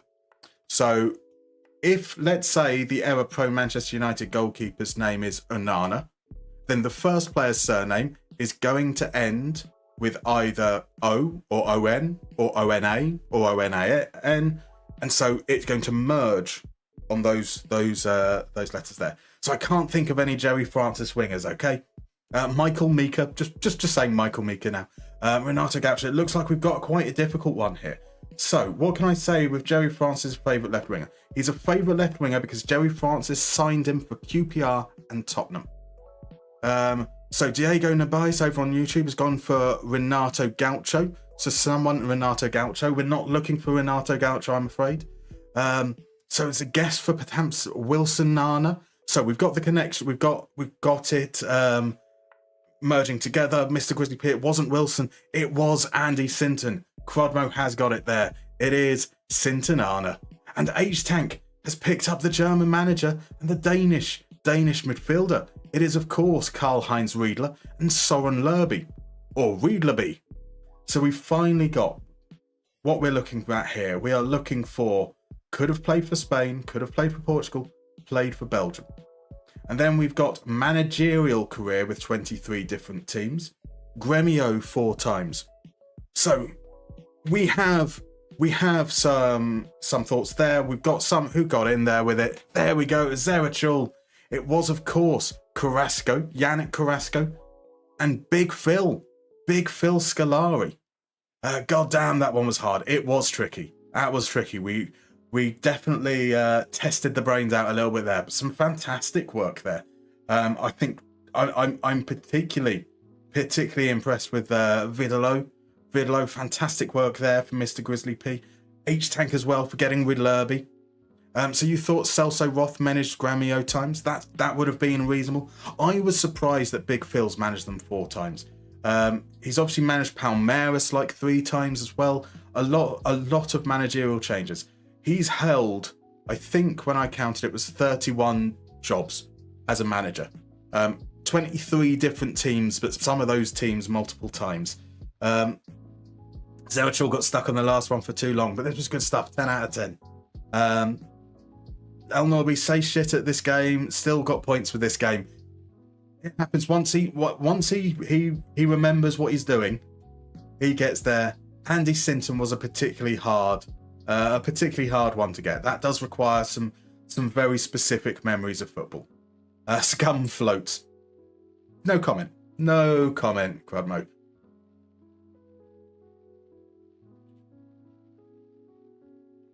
So right, Bochum coming up now. I don't know how I feel about that game, to be honest. Like, mid-table should be reasonably good for us. Last time we played Bochum, we started in a 4-3-3 because we thought that would match up well against their 4-2-3-1. And we were shite, really shite, really shite, and changed back to our 4-3-2. So I am mindful that we kind of need to stick with the 4-3-2 perhaps. Esser's now injured.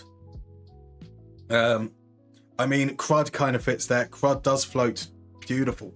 Mr. Grizzly P, don't forget the Pal Dardai lookup, sir. Thank you very much for the reminder. Thank you very much. Let's have a look at Dardai. So are you looking for Palco? Or I think you did answer this, in fact. Let me just see. I do apologise. El Norby in the game. Palco is Pal also. Yes, I meant Palco. Perfect.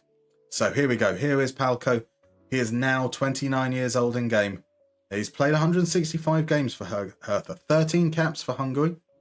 And let's just have a look here at his career. It's been all Hertha since the save started. No loans out or anything like that, which is kind of interesting to see. He has been playing reasonably frequently. We can see mainly as a right winger in that 4-4-2 that we saw up against. He's reasonably dribbly, reasonably creative, scoring a little bit under his XG, but helping out quite well in other areas. That's really nice to see. Oh my, oh my, oh my. Welcome in, Raiders. Lovely to see you all. Thank you very much for the raid, Tony. How was the finale of the Newport County Jameson Challenge? It's wonderful to see you all. Let me introduce myself. I am MustermannFM. I am a YouTuber and recently started streaming and skin creator for FM. Welcome on in. We are currently in the home run of our 6th season. We're coming up to the last 5 games. It's our very first season in charge at Darmstadt. We took over midway through last season, kept them up. This season we're going for promotion from the Zweite Bundesliga, hoping to get into the main Bundesliga. We're into the 5 games, so you have arrived at a very, very wonderful time. Thank you very much, Crodmo, by the way, for giving the shout out. I am sure I don't need to tell you to go follow Tony Jameson if you're not already. One of the best creators in the scene. Absolutely incredible. So calming, so wonderful. Not bad at City Skyline either. So yeah, how did it go, Tony? How I assume actually you've probably had to run and dash because you've got to host Steve and everyone and probably deal with the Jameson guys as well. So I hope it went well. Yeah, so welcome on in. Let's get you up to speed with what's been going on. Thank you very much, by the way, for the follow. Soccer with Brian, Oscar Davis, Lord Facon, Matty C78, and Quarantine Cyclist. Lovely to have you in, and lovely to have all the rest of you raiders in. We are currently looking at Pal Dardai, this was one of the lookups that somebody's just redeemed. So he's been playing quite well. He's a player playing on the wing who's doing a lot of defensive stuff, helping build up play, and reasonably creative. Doesn't score goals. Seems to be a good lad. 11.5 million euros he would cost us. So welcome on in.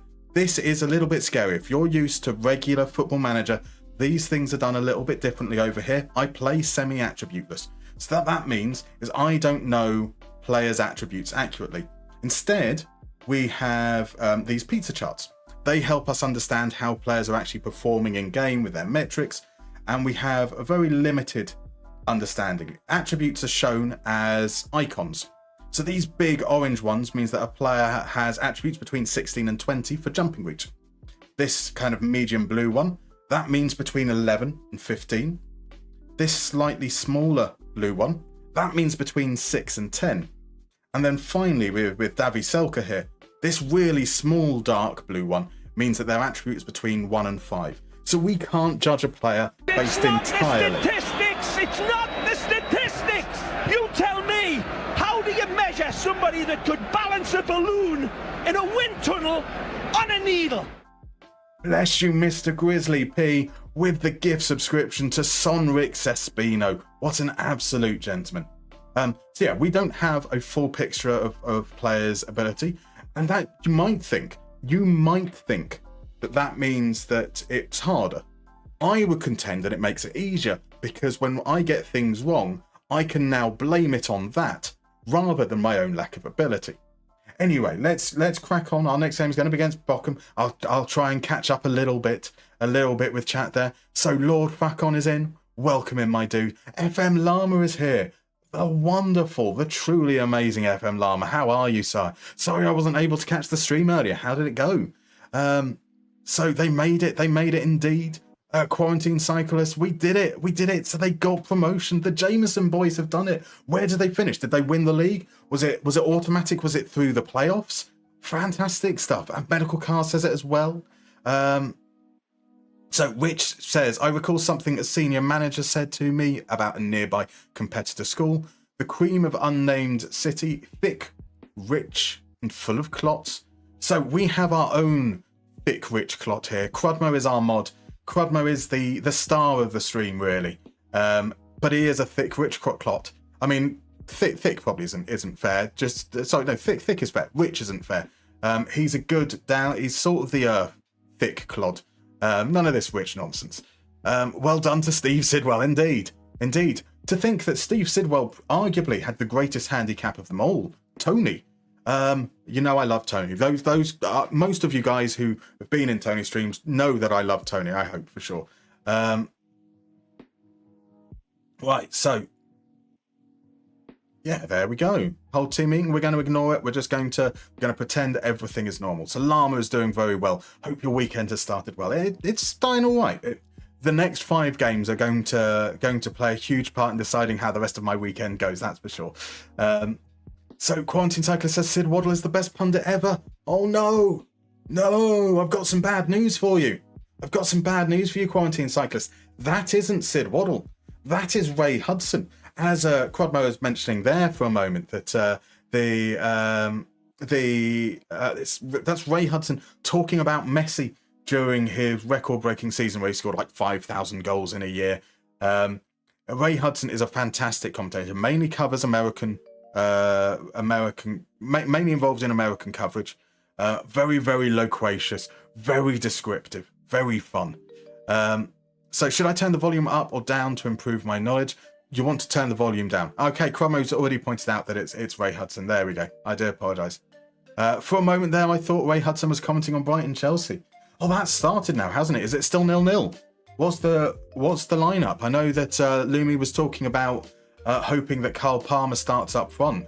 Who are Chelsea playing up front with their injury crisis? So Zenergy, it's okay. I thought it was Sid for like 2 months until someone mentioned it. Everyone thinks it's Sid, which is perfectly understandable. I mean, you hear a Geordie accent, you think Sid Waddle. Kind of makes sense. Definitely makes sense. So yeah. How did Tony get up? Was it Steve Sidwell get promoted? Was it automatic promotion? Did he win the league? Yeah. How did all the is that all the prize draws and stuff done as well? Because there's the opportunities to win things like the Jameson's kit and stuff. Because those tracksuits and things look quite cool, didn't they? Yes, that's gone really, really quickly. That's gone really quickly. I suppose it was only like a 2-3 week challenge. And obviously this week has been really ramped up. Tuesday, Wednesday, Thursday, Friday. So went through the playoffs, beat Walsall in the final. Oh, that's good. Now that's proper drama. Proper drama. If you have to get all the way through the playoffs to get up, that is amazing. So do we think that Steve Sidwell is now a Football Manager convert? Do you think that we're going to see the next podcast that he's on, he's going to talk about how he actually doesn't bother with real football anymore? It's all about the greatest video game in history, Football Manager 24. Maybe he will become an advocate for there being no FM25, because who needs it now that we've got FM24? Right, Tubeck is back. He comes straight in. Mousehound on to the bench, which means Gimba can drop out. Namberg is still a few weeks away. Batter's 5 days away. Rashidi is 3 days away. So Bonch got the assist last time out, so I think we stick with that. Esser's back from his knock.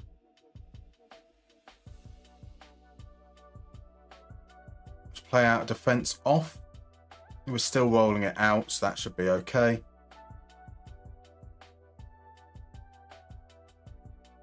Drop that down a little bit. So Benedict Gimba is upset that he's been left out. That's understandable. Bochum currently managed by Mark van Bommel, with Kevin Schlotterbeck at centre-back. Yeah, let's do this. Let's do this. And we are going to talk about fans. I have faith, I have faith, I have faith. Let's get this. Let's put ourselves in as good a position as we possibly can. The Veggie reckons he'll be locked up in his office for the next few months. The addiction starts here, doesn't it? The addiction has to start here. Right. We have been, so for those guys that are new in, welcome. We have been a little bit indifferent so far this stream. We were streaming last night. We finished the stream with 3 straight draws. And then we started this stream with a draw. We've won our last 2 games, but our performances haven't been to the standard that we've experienced through the rest of the season. So things are a little bit nervy. We deal with the corner. It goes back to the keeper. Sauter's going to play it across to Hein. Unfortunately, Hein's touch was bad. Instead of being able to move into the space, he had to play it backwards. But it's okay. He's now going on a one-man charge down the wing, and he's tackled. Schern with the ball. Finds Barder. Up to Marquez. Kerber now. Feeds Kristovic. Lovely first-time pass to Carboni. Carboni back to Bader. Can Bader get the cross in? He can indeed. Kristovic, that's got to be... Oh, off the post. That's a lovely chance. It's a beautiful, beautiful whipped-in cross. Lovely curl on it. Beautifully placed where only Kristovic could get it. Unfortunately, he couldn't get it on target, and we survive. Now, Guy steps in. Guy sends the cross into the far post. Esser's header, not as exciting, saved by Cavallina. Yeah, we've not been good now for a while. We've made some tweaks, but we don't, because we're coming into the last 5 games of the season, we don't want to make massive changes. This would normally, any other point of the season, this would normally be the case where we might make big changes. We might try and identify the elements that are wrong and potentially change formation entirely, change a number of roles. We've kept it down to changing a couple of roles and a couple of instructions, nothing more. But we're not getting much luck. It's I say not getting much luck. We won 3-2 in the last game. We went 3-0 up. They then scored 2 goals very quickly. And on balance of play, it probably should have been a draw. But also, we almost threw it away from a 3-0 lead. So that's kind of the point. As SA forces a good save out of Cavallina. I know that... So SA's playing on the left as a false 9. He's left-footed. We see him take a lot of shots with his right foot. When we were playing him on the left as a Mazzala, he was taking shots with his right foot. When we play him as a false 9, he's taking a lot of shots with his right foot. When there's a chance for... When he's got enough space to, maybe shift it, push forwards and attack, dribble, which is one of the traits that he's got. So that is one of the issues I seem to be dealing with. As Mbamba here finds Garrido. Garrido out to Hein. Avia back to Hein. Plays it through. Essa on his left foot. That's why I want him to take it on his left foot. But is it onside? Goals being reviewed. And it stands. And it stands. The team will love the goals we drop to be part of the wave. Darmstadt winning under Mikel Arritalo. And this is exactly why we have him playing on that left-hand side, because he should be able to break into the channels there. And here it's narrow. That is very, very tight. But he's onside, and that's all that matters. A lovely finish. 7th goal of the season. That's slightly better now. We have had a few highlights in a row, as now look like Bochum trying to build up from deep. Here's Aurelian Buta. I assume that's Aurelian Buta, actually. Maybe another Buta. João Marcus finds Barda. Barda go and send the cross in. He's sent in a good cross before. He managed to get rid of the first ball, but Carboni connects. Finds Kerber. João Marquez in behind, and that's an immediate equaliser. I don't think he's offside. It looked like he was well onside. He even received the ball while still onside, didn't he? What on earth is this check for? That's just VAR wanting to get involved. So Carboni did reasonably well to get the second ball. We were then quite passive. Kerb was able to play it through the lines. It's a shot that Sauter really should be saving. I mean, it's a comfortable height. It's virtually straight at him. That's kind of a little bit disappointing. That's tighter than it. I mean, it wasn't tight, but it was certainly tighter. So Modelix, welcome in. FM patch link, please. I don't know what you mean by patch link. Quadmo there has provided you with the link to the skin, in case that's what you mean. But otherwise, I'm not sure what you're going for. Here's João Marquez. They're counter-attacking. Our defense is all over the place. Tubek gets back. Buta is the one who collects it. Buta No effort to close him down there for any of them. They just stood still as he drove past. And that's 2-1. They've turned it around in very, very short period of time. Oh, fuck. Buta here. Look. Too late. Sauter. Oh, that's frustrating. Buta just booted you right in the balls. He did indeed. Can we get a second? Maybe before half-time. Let's get a good feel. Here's Mbamba. Plays it to Schmidt. Schmidt's got to find Hein. He does. Inside. First time to Esse. Avia back to Hein. Now play it. He's got to send a good cross in now that he's delayed that chance. Sends it in low. Selka feeds Esse. Esse pulls one back. It is level once again. Stand, scoring like no tomorrow. Stand, the goals are here. So H-Tank says, I think there's a patch that uses real fixtures. I mean, there's lots of various that's what I mean is I don't know, like, are you talking about the match engine mod or the real fixtures or what, or update for 24-25? I don't know what FM patch link please means, so you'd have to be more specific, Medexel. Tubek, Guy, Sega, Nanu Madueke is injured. It's going from bad to worse for Chelsea injury wise, isn't it? Welsh Smith is in. Welcome in, afternoon. Just came back from holiday. Decided I needed a good old regista to help create for my team. Managed to snag Jorginho on a free and decent wage. Love it. Marvellous stuff. How old is Jorginho now? Mama Balde just scored an overhead kick for Brest. Look, Mark, I need to show you the overhead kick, don't we? 34-year-old Davy Selke in the last game secured a hat-trick with an overhead kick. So El Norby asked, did you try the match engine mod? I did try it. I've posted about it in the Discord. It's nice to see new ideas crop up and people trying things that will make it fresh. I didn't like it. It felt like PES. It felt like Pro Evo Soccer. The weight of the ball, the way that they clearly made the ball heavier, which meant that the trajectory was flatter. It suddenly would dip a lot earlier as well. Passing had been made more accurate to overcompensate. It felt like an arcade PES FIFA style game rather than football. Now, the current match engine isn't perfect. Don't get me wrong. But when comparing the two, this felt more like real football, in my personal opinion. So what changes are we looking to make? They've lost Cavallina to injury. Okay, that's interesting. We want them to play inside. So let's do that. Let's trigger the press on these guys inside. Let's mark up our options here.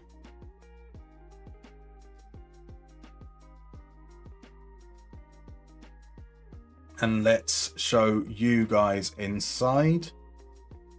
We'll go for something like that in the second half, just to see if we can try and contain them a little bit. Otherwise, we'll run with what we've got. We do really need to win this game. So the Welsh Smithy, 32. Arsenal let him go for free. 2-year contract and roughly 75k a week for your Roma team. Not bad. Also has an option extension for a year, hoping he can be Pirlo 2.0. Those are some high hopes indeed. Some very high hopes. Okay, we've started the second half well. We haven't got a goal. There hasn't been highlights. As soon as I press encourage, there will be a highlight to make our shout seem stupid. Or not. Hein loses the ball. Schuhen plays it across to Barden. Wilson goes back to Theater. Okay, Booter. Booter scored once. He's booted us in the balls, as has been said. Now he's going on a run. Can we do something? Bonch wins the tackle, but can't keep hold of it. Chow Market now somehow runs out to him, sends it back to Barder. Barder trying to create some space across to Booter. Booter shoots from distance. See, should have caught that, Souter. Should have caught that. Let's look. We will probably look to bring on John Hendry. Rowan Wilson, 3-2. Bugger. Was Booter obscuring the goalkeeper? Will we get a reprieve? No, we won't. The goal is standing. Robbed. We weren't robbed. João Marquez sends it in. There's the header. Looks like his Booter was in front of the keeper, but Hein was playing him onside. Well, that's all rather good, isn't it? Nicholas Sauter is having a rubbish game, but he's better than Lada.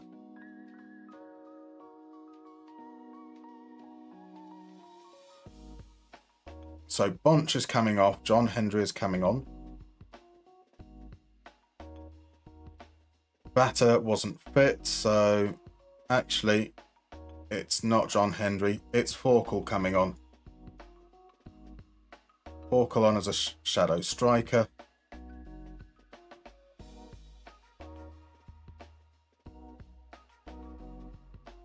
We're going to ask Garrido to get further forward. So Essa stays wider.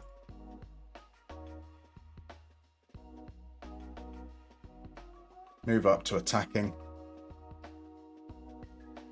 It's all falling apart. It's all falling apart.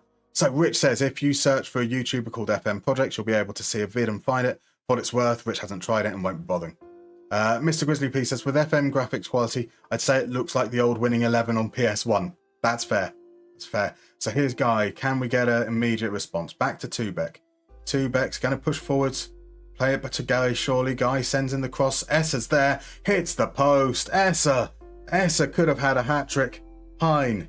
He's got to play just not a good enough pass. Not a good enough pass. But Pressure still on. Here is Forkel. Will Forkel do Forkel? He's going to send the cross in. Schlotterbeck gets it clear. Carboni dealing with it. That's got to be the moment gone. Avia into Garrido. Mbamba. Right, into Mbamba again. Guy's in loads of space. Gets it out of his feet with the first touch. Sends the cross in. Selker's going to get his head to it. Hits the bar. Guy sends it in once more. Oh, that's woodwork twice in this same passage. Avia out to Hein. Look at it. Look at it. Look at it. And we're going to concede a fourth now. We're going to concede a fourth. Kristovic hits the post. Come on, guys. Mbamba gets in. Got to play safe inside to Avia. Across to Schmidt. Well done. Go across to Tubeck now. You should be dropping into that space. You should really drop into that space. It's too late now. It's going to have to play out to Guy, to Mbamba. Mbamba sees Forkel. Right, look this way. Look this way. Not to Selke. That should have been zipped into Alex. It's too late now. We're inside. We're going wide. Avia.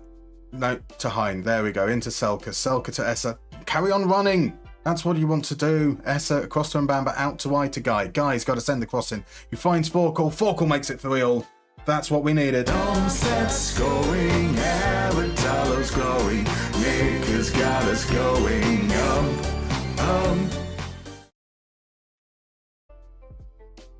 So Guy gets the ball. We're playing narrow, but we're on narrow. We keep on playing the ball out wide where we've only got wing backs. We've only got one set of players out there. That shouldn't be what we do with our play. We've been playing this style for a very long time as well, so it can't be a familiarity issue. Here's Keita. Keita to Wilson. It's blocked by Mbamba. We get it clear. Kerbis keeps the pressure on. Wilson now. Out wide, Bardets. The pass is loose. Seems like whenever we play well, and then we equalise, and then they score. Like Sauter claims the cross. Well done. We're going to be bringing on Ellis Sims in a moment. I think it's going to be Guido coming off as we look to really chase. Go with two big guys up top. Hein loses out to Marquez. Here's Schuhen. Back to Marquez. Got to win. Got to make the challenge. Stop being so passive. Schmidt cuts out the ball forwards. Finds Avia into a Bamba. He finds Forkel. That's better. More distance on the pass when the options are there. Forkel tries to create space. Sends it in. Selke. Oh, Selke. So that change that we said we're going to make is going to be Tim Muller on for Hein. Garrido off for Sims. So we are now looking at a target forward poacher combination. Like that. Essa can attack from deep. We need a fourth goal. We really need a fourth goal. So let's have a look there. Any tips on getting traction for YouTube/Twitch saves? I'm on my third tier Yokohama save, starting unemployed. Can't figure out why nobody wants to watch us. Tim Muller. Stand, scoring like no tomorrow. Stand, the goals are here.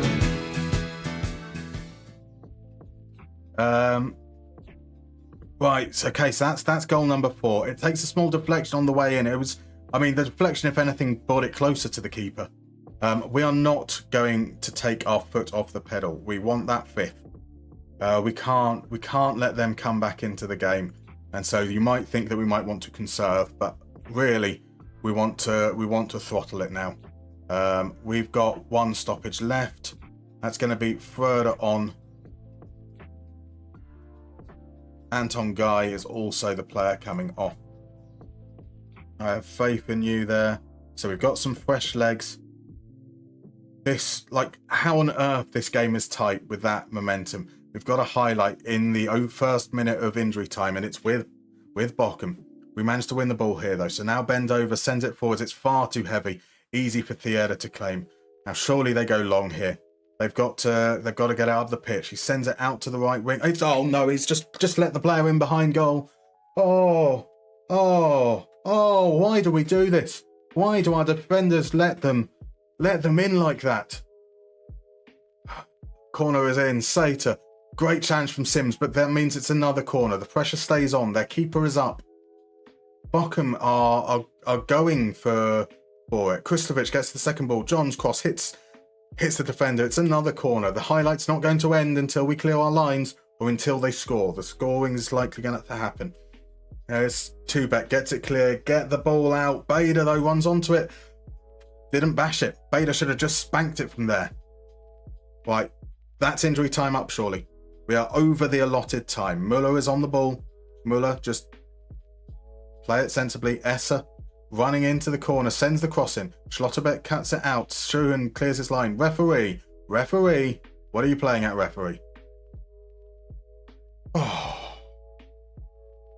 The team will love the goals we drop to be part of the wave. Darmstadt winning under Mika Aritalo. There we go. I picked the wrong one, so we get just the short celebration song. 4 goals from 1.98 XG is very, very unfair on Bochum. By the same token, 3 goals from 1.1 XG is rather unfair on us. We deserve to win, but that scoreline is absolutely crazy. Absolutely crazy. Schalke won. They beat Hamburg, so now we're within 3 points of first. We are 4 points ahead of Schalke. There is plenty of space now between Eintracht and between Braunschweig and us. There's 10-point gap with 12 points remaining. So that certainly gives us some breathing room. Now I need to do that thing that I almost forgot. Lookmar. This is what I meant to do before. Watch the greatest goal of all time. Davy Selke.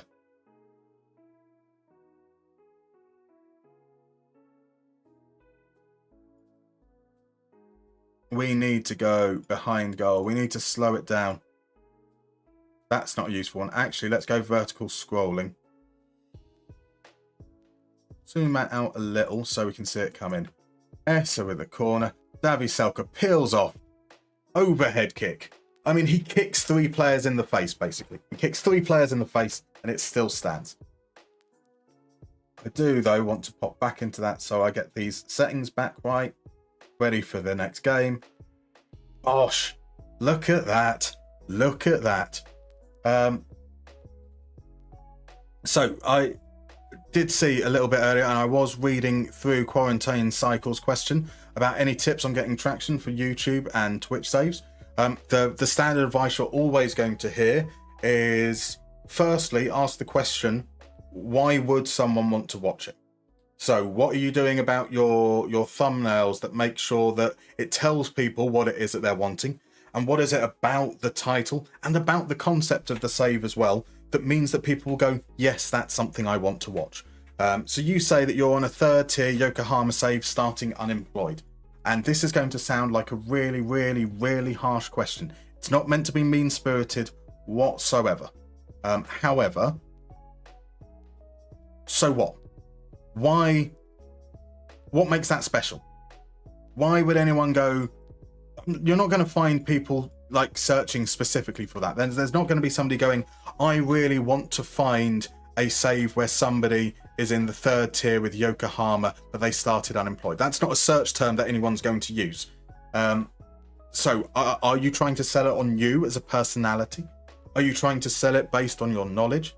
Are you trying to sell it based on it being an interesting story? And how are you communicating that? Your best tools for communicating it, your thumbnails and your title, and then making sure that your message is clear all the way through, both your YouTubes or your Twitch on Twitch. So it's very clear, very easy for people to come along and understand.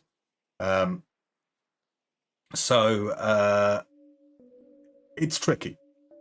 If you've got no established audience to begin with, you've got to be able to do something to not just get the audience, but then get them to stay.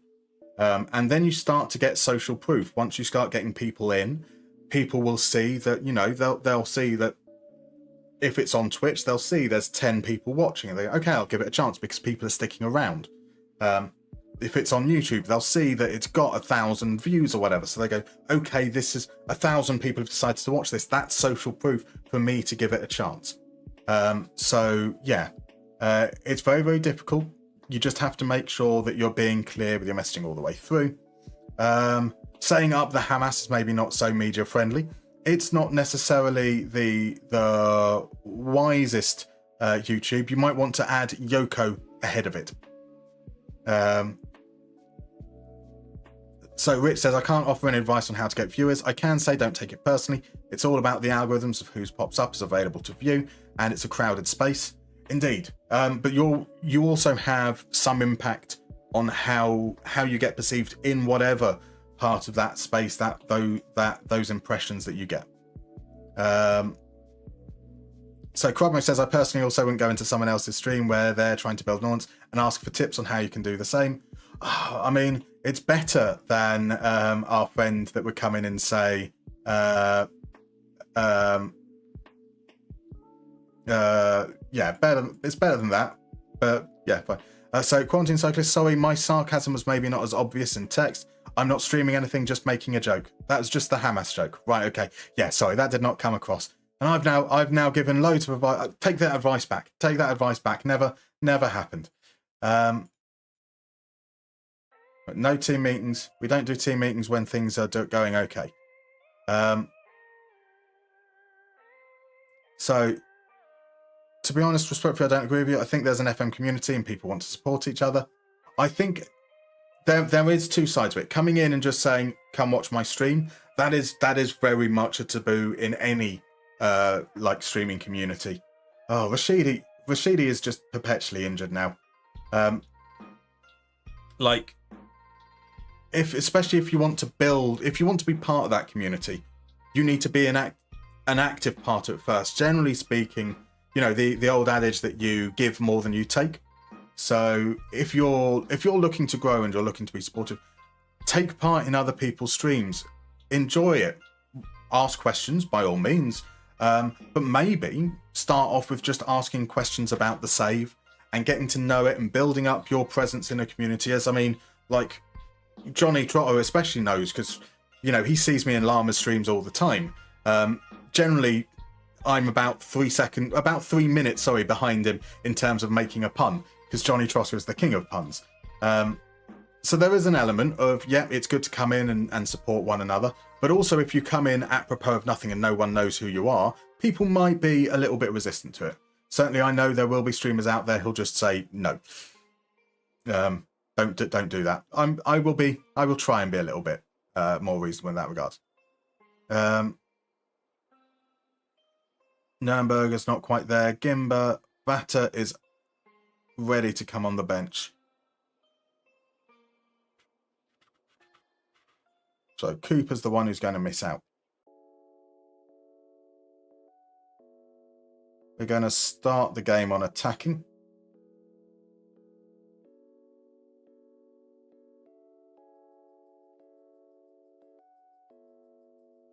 Garrido's been in bad form.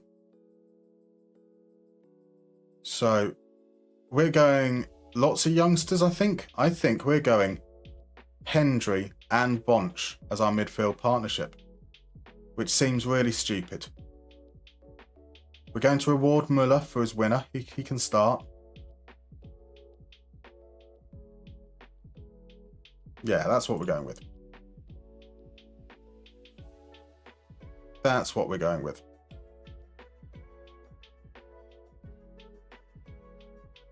Alright, this is a match we should be winning. I need you to perform.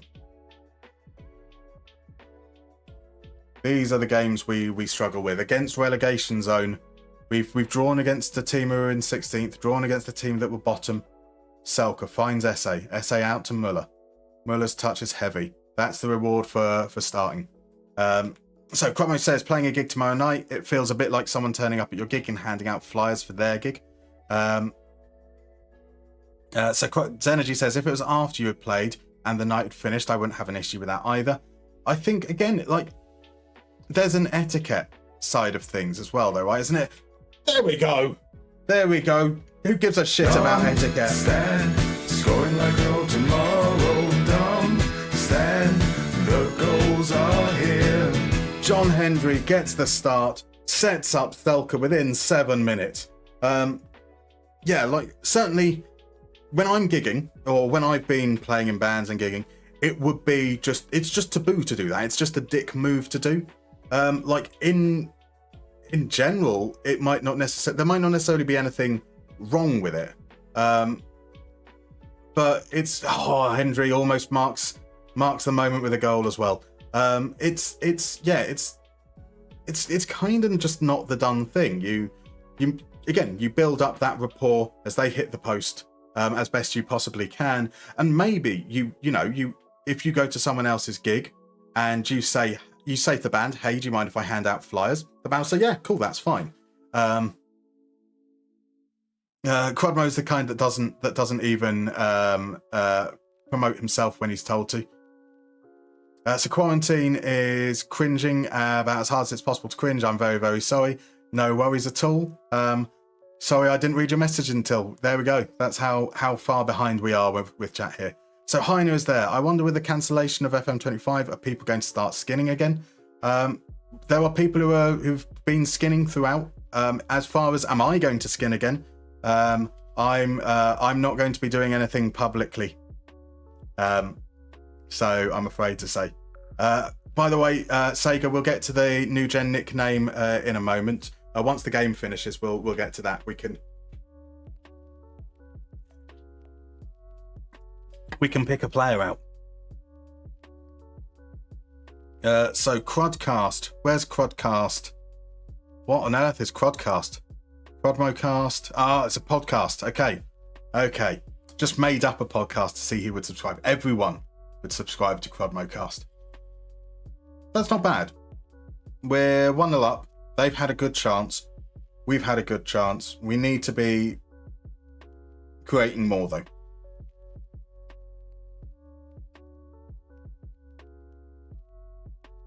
Drop the tempo. Be more expressive. Tim Muller's on a yellow card, so let's get him to ease off tackles. So Hendry's had a really good chance. He set up the opening goal as well. 3 shots in the first half isn't perfect by any stretch of the imagination, but we've had a couple of good moments. But for an attacking mentality, that's kind of annoying. We are okay. Ball over the top. That just a little too heavy for Muller. So for your information, me mentioning my gig was just an attempt to get Musterman to come along. When's the gig then? I'm almost certainly going to be streaming.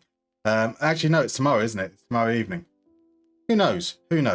I take it's in the city that you live near, the big city with the I don't want to dox you with all the transport links, right? In fact, is it probably the normal gig venue?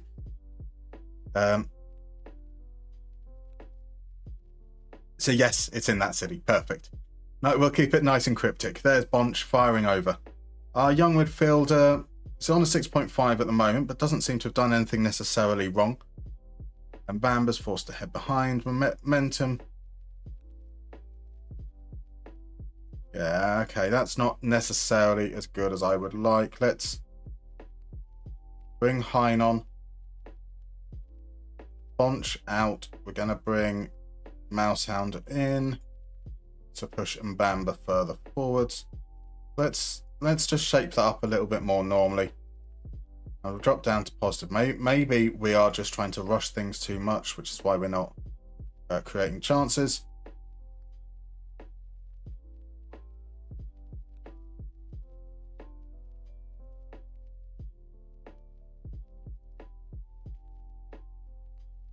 Yeah, we'll just see how it goes. So, in fact, okay, he's going to dox himself. I mean, it's just giving the name of the city. So, 9 p.m. tomorrow, the George II in Luton. Head along. Absolutely. Apparently, if you search the Crudcast, it's a Nigerian tech podcast. And I definitely didn't Google it. I don't, Crudmo is Nigerian. Right. We're sparing the 34-year-old because he's tired. We have done absolutely nothing this half.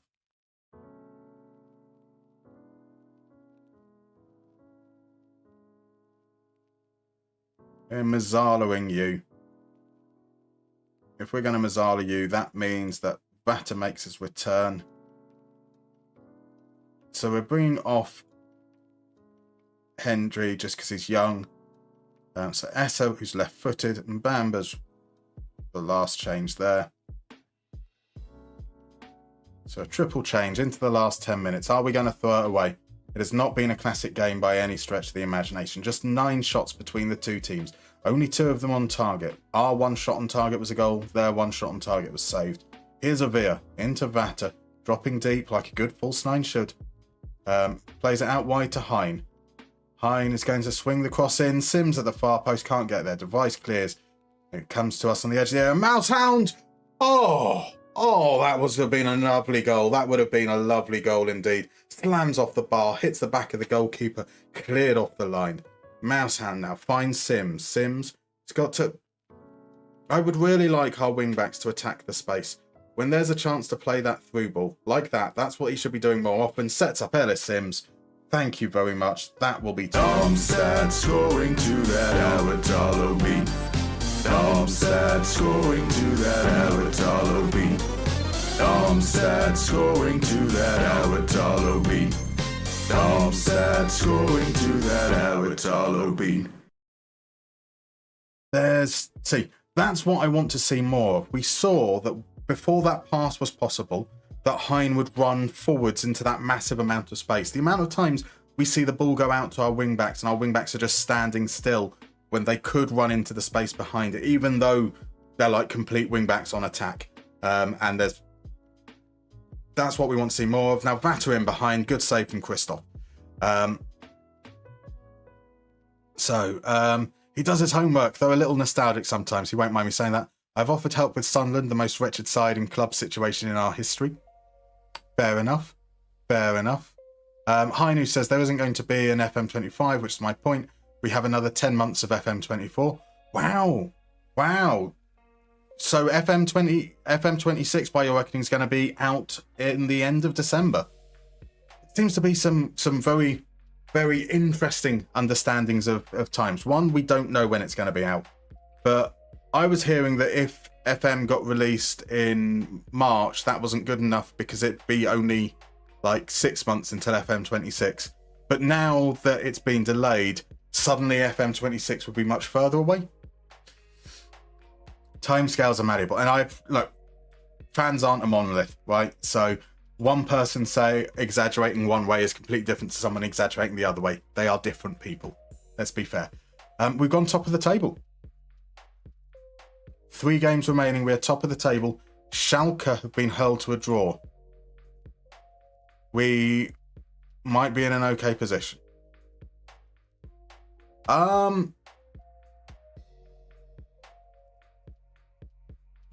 Yeah, sack your agent, please.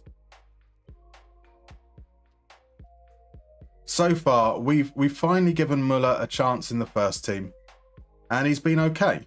But we've also had to sub him off quite a lot because he has some absolutely awful games. So, having only just broken into the first team, he can maybe just call it. Right, there are I can't catch up with the chat at all. There's so many messages. I'm so far behind. Half time, it's Brighton 2, Chelsea 0. Wow, who scored the Brighton goals? That is crazy. So I'm guessing that with talking about players in the old era, you're talking about Mad. Mad does such an amazing job, such an incredible job. Now I think the way that he does it is he takes the data from the original games, doesn't he? So if there wasn't necessarily a game from that year, as was the case with the old Championship managers, he uses the one closest to it. But I thought it was all based on historic data, and then a slight bit of conversion for where there are no equivalent attributes, because obviously there has been some changes over the years. Maybe not enough, but some changes.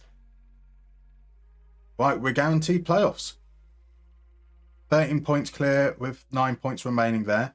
6 point clear against Schalke. That's huge. And away game against St. Pauli next. St. Pauli are out of playoff contention themselves. They will play here against Kaiserslautern. We would like them to lose that game if possible.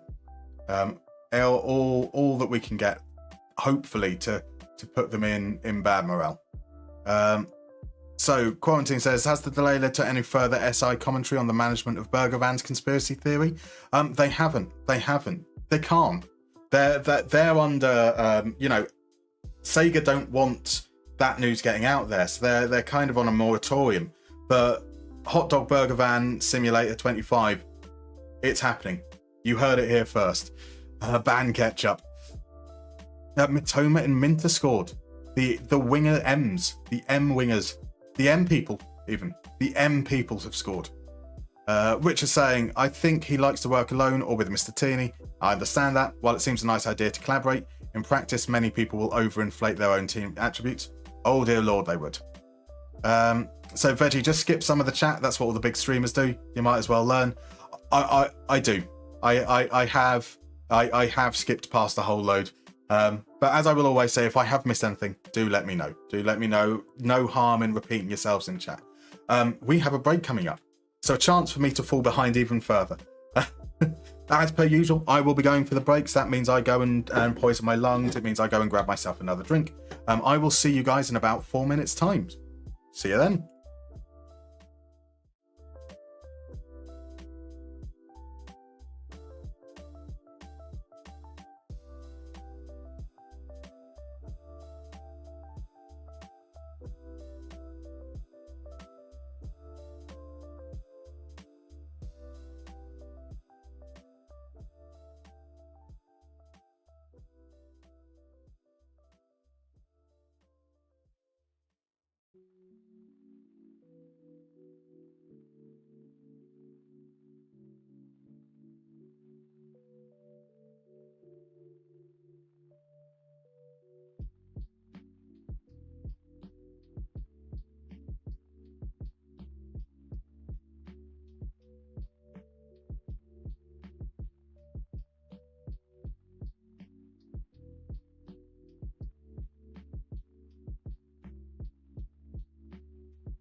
And we're back. And yes, you are right, Johnny Trotter. Another manager we've got sacked. Poor old Mark van Bommel sacked by Bochum as a result of losing. I'd love to pretend that I feel empathy for him, but I do not. I do not in one bit, because we need to get promoted. So Rich was saying that when Mad does a pre-FM database, he does research, watches videos, that kind of stuff. That's how he did the 66, 67, 86, 87 would be a continuation of the 85, 86. Yes, I think for the night, I think it's pre-CM database. I'm sure he's mentioned before that, like, he's used like Championship Manager 3, Championship 95, 96, 98, 99, etc.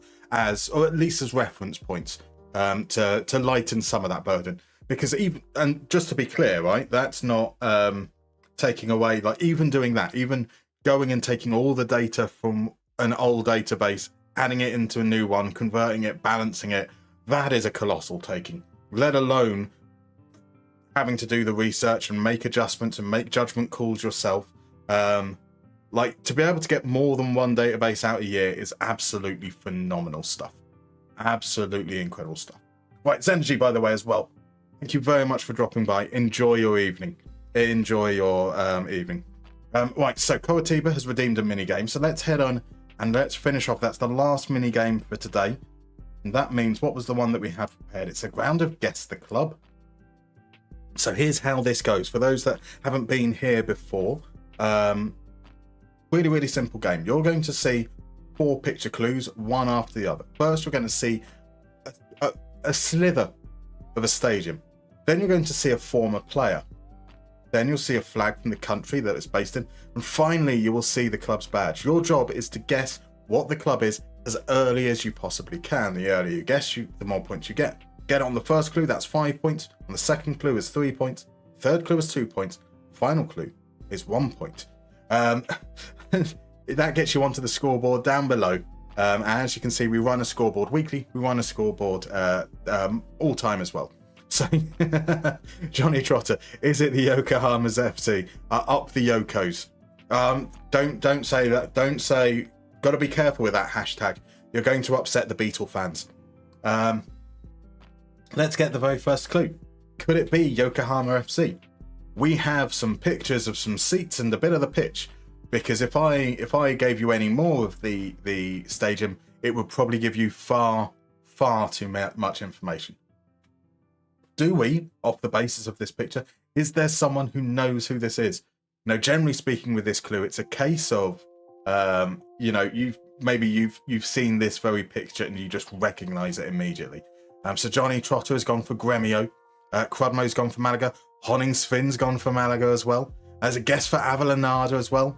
But Rich Sun has said it's definitely not Roker Park. And you are correct. You are very, very correct, Rich. It is not Roker Park. Could it be the Mamelodi Sundowns? Or Atletico Tucumán? Or Corinthians FC? These are all very, very good guesses. We aren't quite right, though, unfortunately, yet. El Norby's going for MTK. Crudmo's gone for Paysandu. There's some very, very fine guesses there. Because we're not there, though, I think it's time to move across to the next clue. And we've got this gentleman. A legend. Could it be Yokohama? Could it be Yokohama? Could it be Yokohama? It couldn't be Yokohama. Johnny Trotter hasn't got himself 5 points, has he? From guessing it before even a single thing was revealed. Because that would be ridiculous. That would be absolutely crazy, wouldn't it? And he hasn't. It's not Yokohama, so we're absolutely fine on that side. It's not Braga, but as H-Tank has pointed out, that is indeed Keisuke Honda. Could it be Botafogo? It's not Botafogo. It's... Sorry, Johnny. Sorry. So if I'd done Roker Park from an aerial shot, you would see the third house I lived in as a child. That's quite cool. That is very cool. So now we're getting some guesses going in, probably based on Honda. Could it be Portimonense? Could it be CSK in Moscow? Could it be Pachuca or Venlo? Another guess for VVV Venlo as well. I'm guessing that's not pronounced VVV Venlo, but I'm going to say that anyway.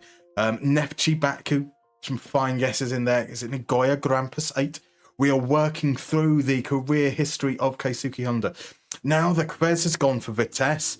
Now Vitesse, there's a shout, because, today I hope that for those of you that have been keeping in touch with Holofab, he's been for surgery this morning.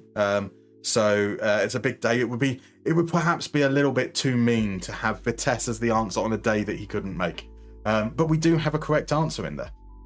Is he okay, Holofab? I mean, I don't know. I've obviously sent across a message, hoping that it goes well. He did say that he's unlikely to be able to respond over the next few days. Post-surgery and everything, probably going to be out of it for a bit. Should be relatively routine as far as I understand, so things should be fine.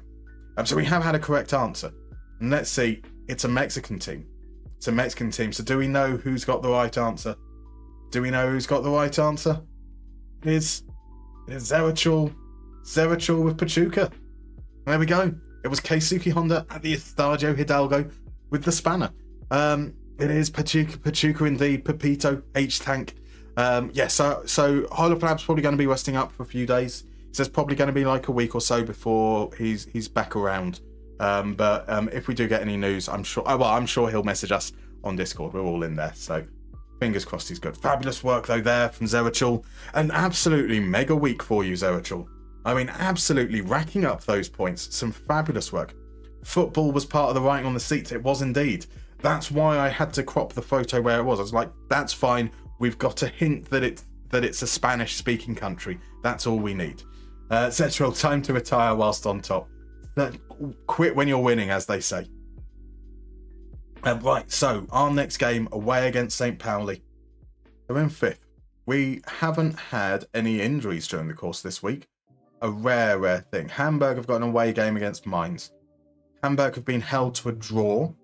Schalke have won 3-0. So Schalke are now 4 points off top with 6 points remaining. They're 3 points behind us. We've got potentially 9 points available to us. So Crodmo was going through every Latin blue and white stripe team you could think of, but just missed out on one. Missed one. Quarantine Cyclist, fair play, top trivia on that one.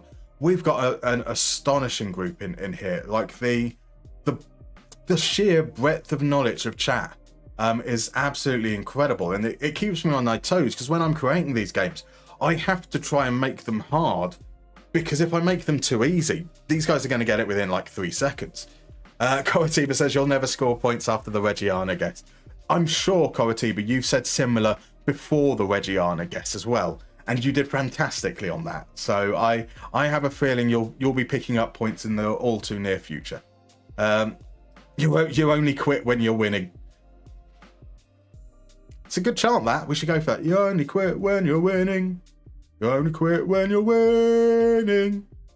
There's knowledge. Wikipedia and ChatGPT for the wind. That's the problem, is you're using ChatGPT for wind, and really you should be using it for information. It is a bit windy in here. I mean, it's okay. I live on my own. I can fart as much as I want. No one knows how windy it is. Alright, the games certainly does crawl.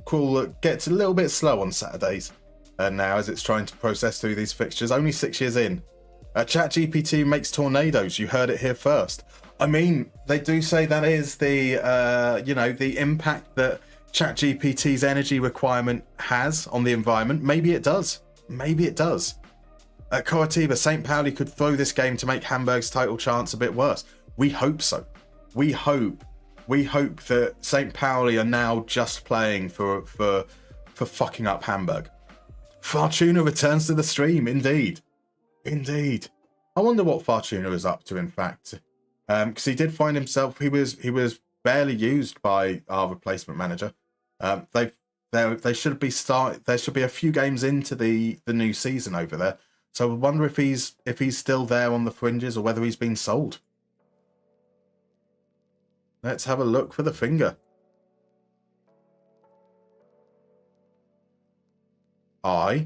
There we go. He is currently in the reserves. He is now 28 years old. He made 7 substitute appearances in the league last season. Look what they've done to my boy. See how they've massacred him. sad, sad times. So Snore is still there. Martin's still there. Quietenen's still there. Kumetio's finally left. Holmberg is starting to play regularly. That's fabulous. Larson's still there. Dahlstrom's still there now, 32. We were thinking of selling him. Diane's still there. R2D2's on the fringes. Jakub is still starting regularly. Lundberg's out injured. But it looks like Bilal and Jai might be a key part. And then Bayo Ngiro's kind of on the fringes. He's transfer listed now. And they've started the league just 3 games in. 3 games in, but they've got 2 defeats already. But they won the league last time out. They massacred our Boris. They did. Is Snab Snossage doing all right? Yes, that's a good point. Let's see how Selim Snab's getting on. Fortuna just left blowing in the wind. There we go. I do apologise. Sega, are you still in? We haven't renamed a player. What do you want the player to be? If you're still around, let me know what name you want us to give. Do you want us to call them Sega07, or do you want something else? Selim Snab has been released. So it looks like last season was his last one at the club. 2 appearances. 1 in our season. 1 in the season after we left. Didn't go too well for him. But yeah, Sega, if you're still there, let us know. If not, we will sort it out the next time you're in. So if you're watching back this VOD or anything, or if anyone here remembers come Monday or whenever it is where we'll next be online, that will be very, very helpful. You will have noticed in the break that I do have the provisional schedule for next week up.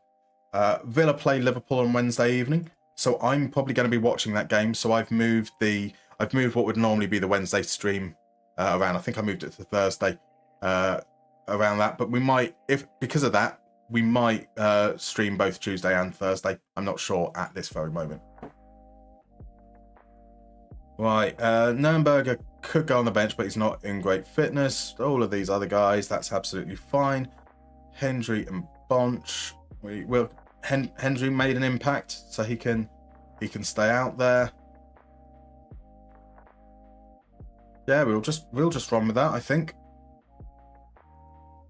I'm going to change him just back to a wing back on attack rather than a complete wing back. Maybe we're asking a little bit too much. Fortuna was just left blowing in the wind. Nice. St. Pauli with Karius in goal. Ilias Ansah up front. And we are going to say something about the fans. And again, I expect you to do good things. A win now would be huge. I mean, even a draw is good because that will take us back up to top. We are ahead of Hertha, Hamburg. We are ahead of Hamburg on goal difference. So a draw isn't necessarily the worst thing in the world.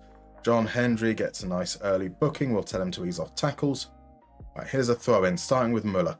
And he loses the ball, trying to play it through. I'm not sure who he was necessarily trying to pass to there, to be honest. He just seemed to kick it straight at them. Ambrosius here plays the ball across to Gunther. Gunther's going to have a chance to run. We retreat, but then don't engage. Trajkovic plays it out through to Diallo. Diallo with a shot straight at Sauter, pushes it behind for a corner. That's the thing I need to solve with this team. Sauter comes for the ball, doesn't get there. Header goes over though. Is we seem really, really reluctant to engage. So what's the point gap to Schalke? Can promotion be secured today? No. We are 3 points ahead of Schalke. We can virtually secure it. We could get 6 points ahead of them with 6 points remaining. But we can't guarantee promotion today. SA with the corner. SA outswinger. There is Schmidt at the far post. Header is easily over. Right, so far, both teams have conceded 4 fouls. Chances, not really been any that I would have said have been great quality. Bonch has now picked up a yellow card. Going to have both of those guys easing off tackles. That's certainly not going to help us in terms of our engagement. So we will probably be making a change at half time. Esse with the corner again, swinging it out. Selke's header again over. So all the chances feel like they've been set piece based, apart from that one where I was talking about us not engaging. So we need to be better. We need to create chances in open play. To create chances in open play, we're going to be more expressive. We're going to drop. Actually, we're not. We'll be more expressive. Tempo lower, mentality lower. And that's going to be Hendry is the player who's coming off. Garrido is coming on. So he can come off, ease off tackles. And Bonch is going to be replaced by Fröder. No, I've been okay with Mousehand playing at the base of defence. Let's do that. So we can take ease off tackles off on Mbamba. Have a little bit more attacking impetus. More aggressive impetus. They've made 3 changes as well. That's Ambrosius, Whirl and Diallo off. So both teams not happy with how things went in that first half. Immediately, St. Pauli pump it into the box. Easily cleared. Nothing coming of that. That's okay. It's another corner. It's another SA outswinger. This time, Karius claims it. Send it to... Look at that guy there. How Sawi. That should have been where he sent it to. But Ans is the one who gets the ball, though, there. Now, Garrido heads it on. No one's there. Gunther's able to play to Hausawi. Inside to Down. Down plays it across. Now, there were 4 players on him. And he was able to play through the lines. That's disappointing. Down was going to be the target. And Down makes it 1-0. Nico Down, second goal of the season. Let's demand some more. That was really disappointing. Down was surrounded. Was able to pass it far too... Like, there wasn't anything cutting out that line. It wasn't an amazing pass from Down. It was just very, very passive defending. Once they moved it out wide, Aliou sends in a lovely cross, a lovely header from Down, and that's 1-0. And so this, another game where we haven't really been scoring whilst we're on top. We're not making the most of things when we're on top. And Bamba is now the next player on a yellow card.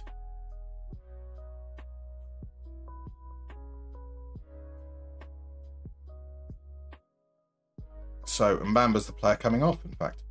That's how that works. Shadow strikering. Target forwarding. Poachering.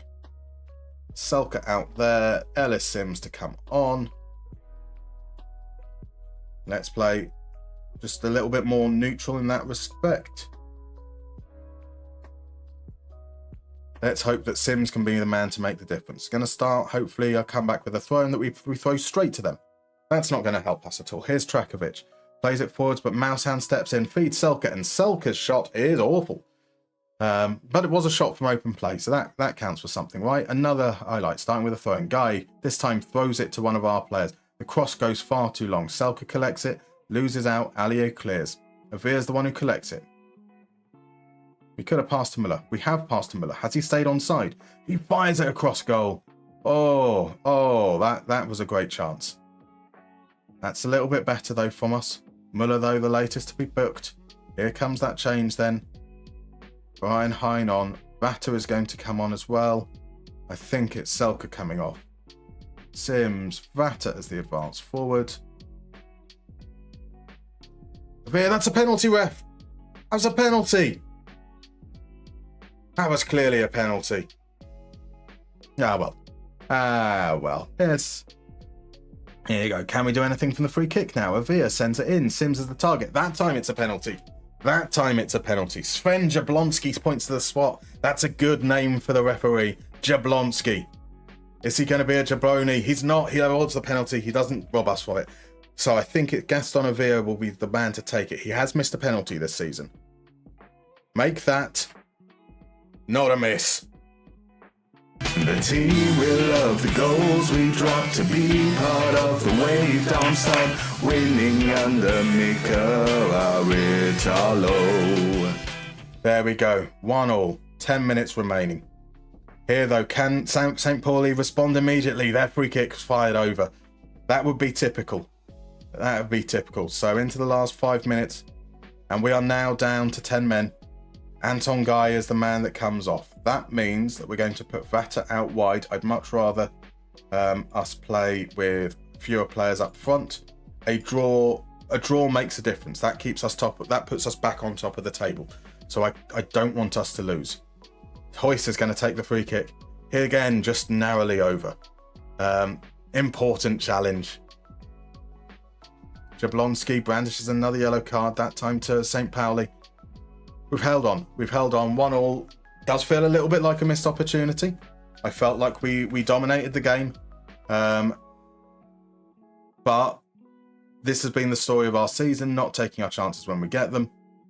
If you take the penalty away, that's only 0.8 XG. Playing 0.9, 0.6. Neither team necessarily did much to deserve anything more from that game. That's okay. We are top of the league. We are top of the league. We are top of the league. I'm disappointed though. 1 all the way to 6th isn't bad. It's not bad. The one that wasn't a foul always looked like a foul. It's always the way it is. Always the way it is. St. Pauli jump up to 4th. Very, very tight in that battle for 4th between St. Pauli, Mainz and Eintracht Frankfurt. Braunschweig even. Hansa Rostock destroy Karlsruhe. Crazy big result. So there's 4 points between us and Schalke. Anton Guy's season is over. Oh, fuck off. Right. Mousehound, Hein, bend over. Our bench, therefore, will have a little bit of Gimba, a little bit of Nürnberger, a little bit of Cooper.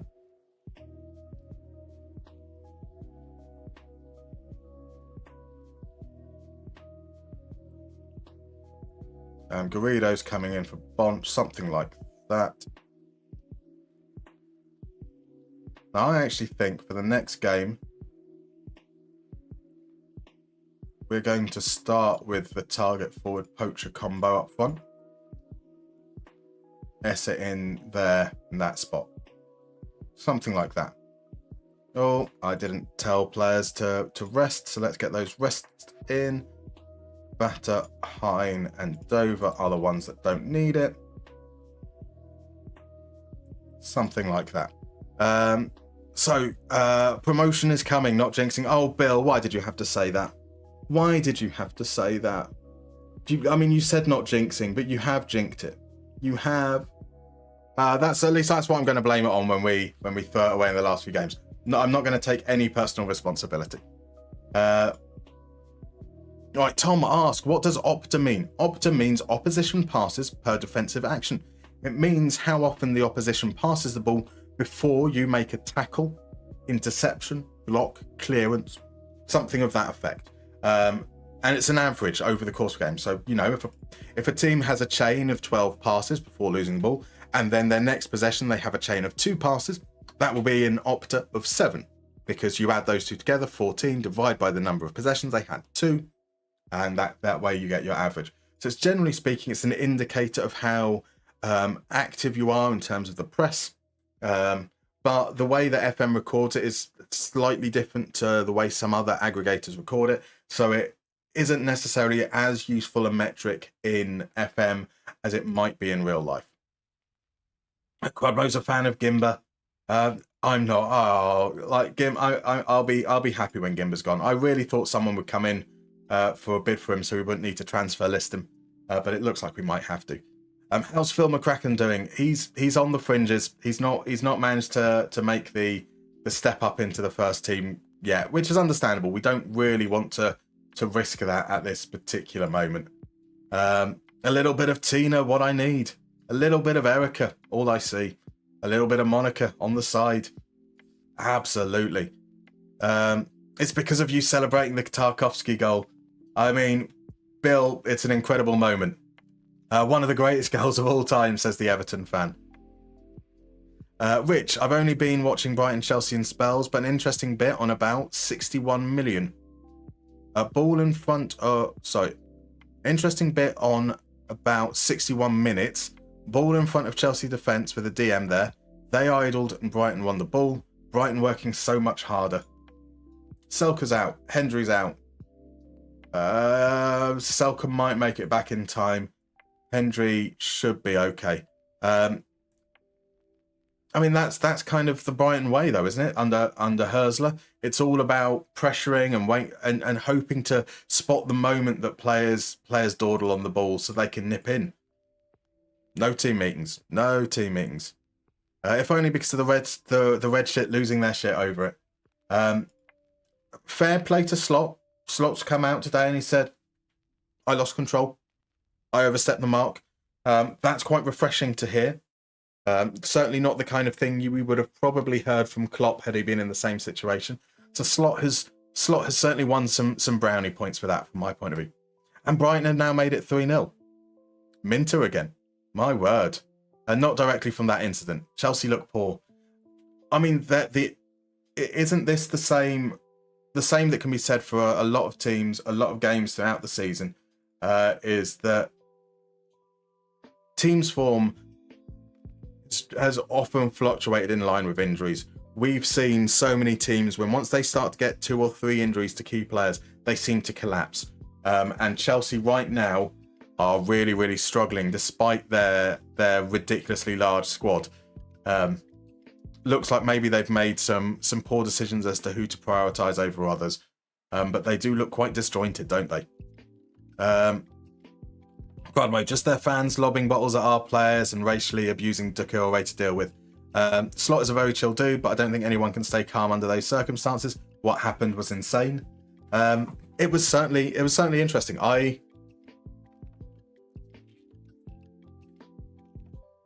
I've watched the highlights. I'm a neutral.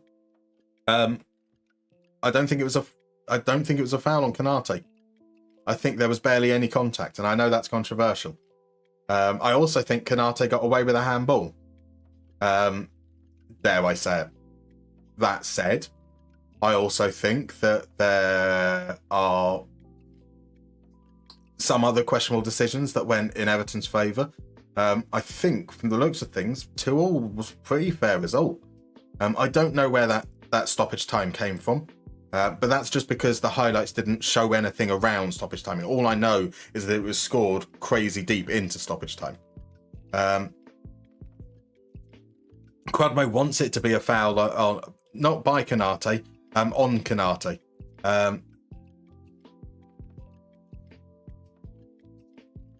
So, decisions excluded. I avoid looking at matches from that perspective. It was insane to get equalised like that. Amateur level sequence. It was... Yes.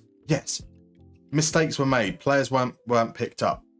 But it's also a second phase of a set piece, which means that players are going to be out of whack. And the whole basis of football is on players making mistakes, right?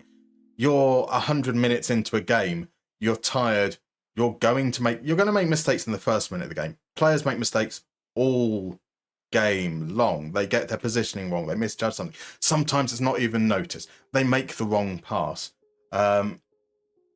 So yes, you'd be like, they shouldn't have made a mistake. They should have dealt with it. They shouldn't have let it bounce. But also, that shit happens. The game would be 0-0 if that shit doesn't happen all the way through. So it's just unfortunate. It's probably the way I would put it. But are we going to start Selke with an injury? We are going to start Selke with an injury because we need points. And then we can bring Sims on. It's better than if we start Sims with the injury and then we need to bring Selke on and then Selke gets injured, we don't have Sims available. So this way round I prefer. Bend over.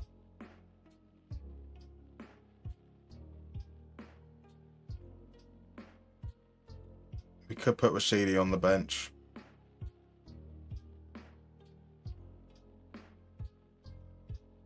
Now let's run with that.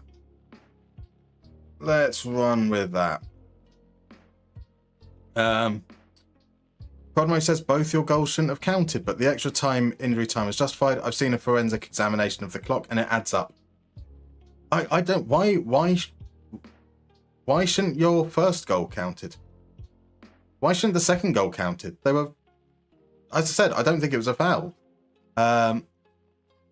That's horrible. It's not what Liverpool as a city is meant to be about, but sadly it seems to be a direction of travel for society this time period. I think you get fans in the moment who are bad. You know, football attracts people that are dicks. As I'm trying to say it as politely as possible, every cross-section of society is going to attract some nasty people, unfortunately. And it does, in the heat of the moment, come out not good. No way near, not a single situation in which it's acceptable. But at least, you know, it does mean that they should be able to be identified and banned from football for life.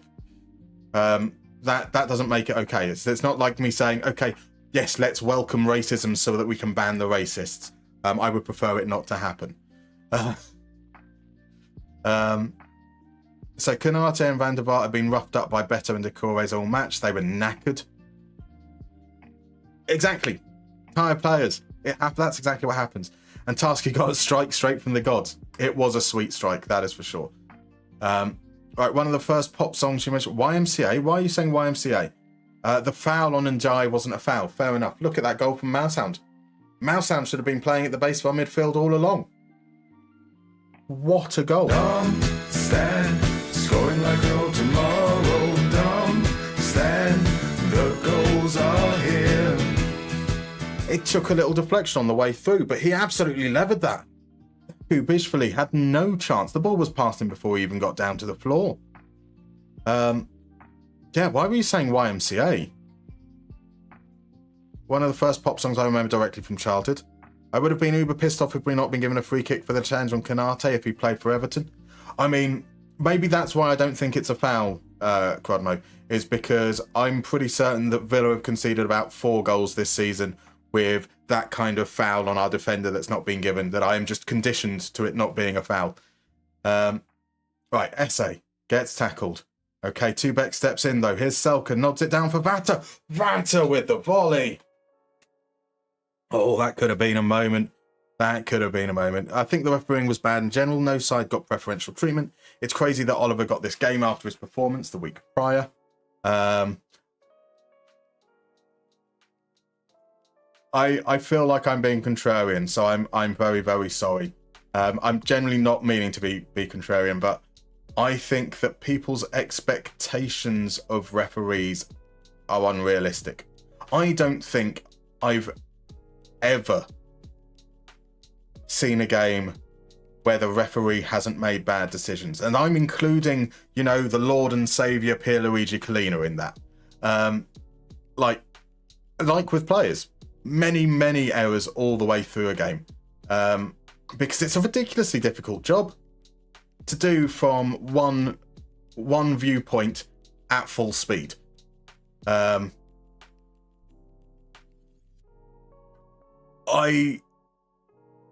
get it. I get the criticisms, but also I think you'd be hard. Like you say, I can't believe that Oliver got that game after his performance the week prior.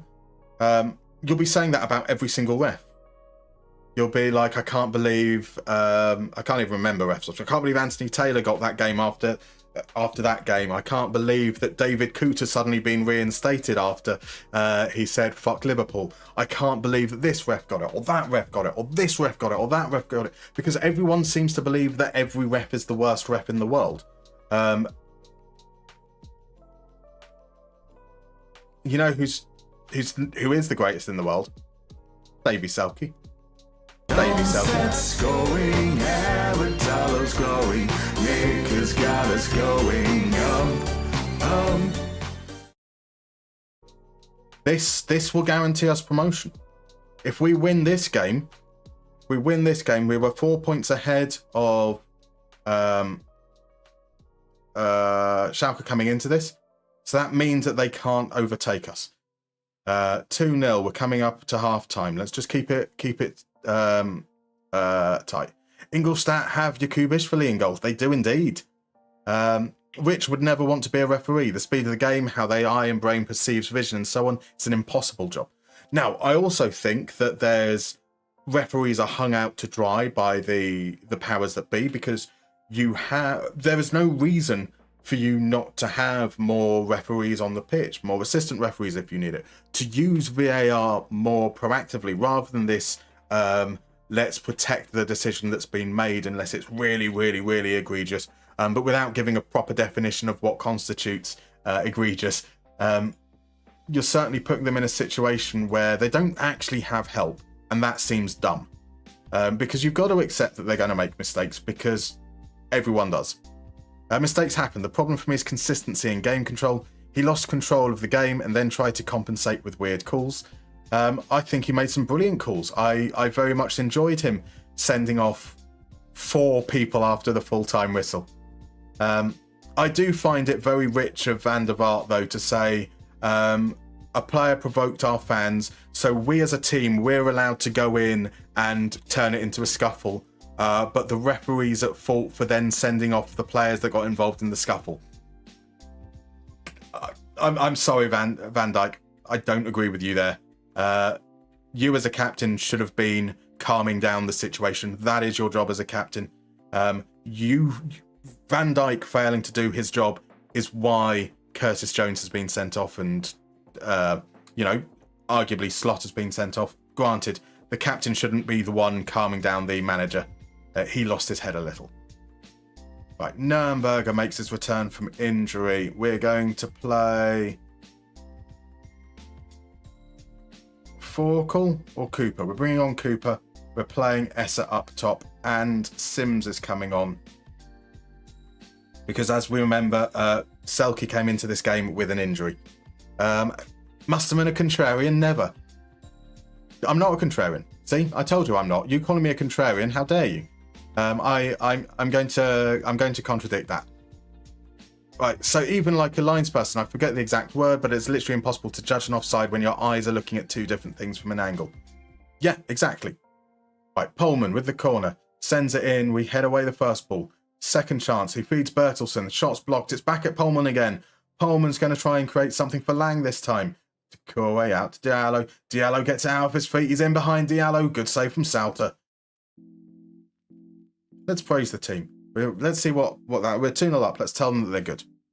At this level, I don't feel bad for them at all. I've played with referees in terrible pitches with 10 people talking about your mother the entire game, and in the end, you get 20 to 25 euros a match. These guys in the Premier are something else. I mean, I've certainly played at a very, very low level with referees that, quite frankly, I would say have got every single decision wrong. And that's fine, because they're going to make mistakes. The referees at the top level, I'm pretty confident that there are numerous times where I see from broadcast view, right? So you see it from broadcast view, you see replays, and I see it in real time from broadcast view, and I'm like, the referee's got that wrong. And then you see it on a replay, and it's like the smallest of touches, and it's actually gone off the other player, and they've spotted that, and you're like, actually, fair play. That's a fucking amazing decision. But you're never going to say that, are you? You're not going to see Lee Dixon or Alan Shearer going, well done, referees, because, they don't want to do that shit. Right, next change. Forkel on for Essa. There are amazing decisions made every week that are so inconsequential that no one really pays attention to it. And that's why you get these things where the authorities will conduct their assessment, and they'll turn around and say, actually, we got 96% of decisions right, and people will be like, no, they didn't, they made this big mistake. Because the problem is the mistakes that the decisions they get right end up being non-consequential because they got them right, and people therefore easily dismiss it. It's a very difficult job, but we're supposedly talking about the best ones in the world. We're talking about the best football players in the world, as well as Oliver Cooper wraps up the win. That should be promotion. Absolutely sorted. The team will love the goals we drop to be part of the wave. Darmstadt winning under Mikel Artalo. Oliver Cooper, inspired substitution. Yes, we're talking about the very best in the world. Van Dijk misplaced 12 passes yesterday. The best in the world. The best in the world makes 12 errors in a game. And you're not talking about him being disgraceful and he should be sacked. To do the same with like Zinedine Zidane at the top of his game, fucked up regularly. He might still finish a game with 2-3 assists, but that doesn't mean he didn't make mistakes. And those mistakes are happening regularly.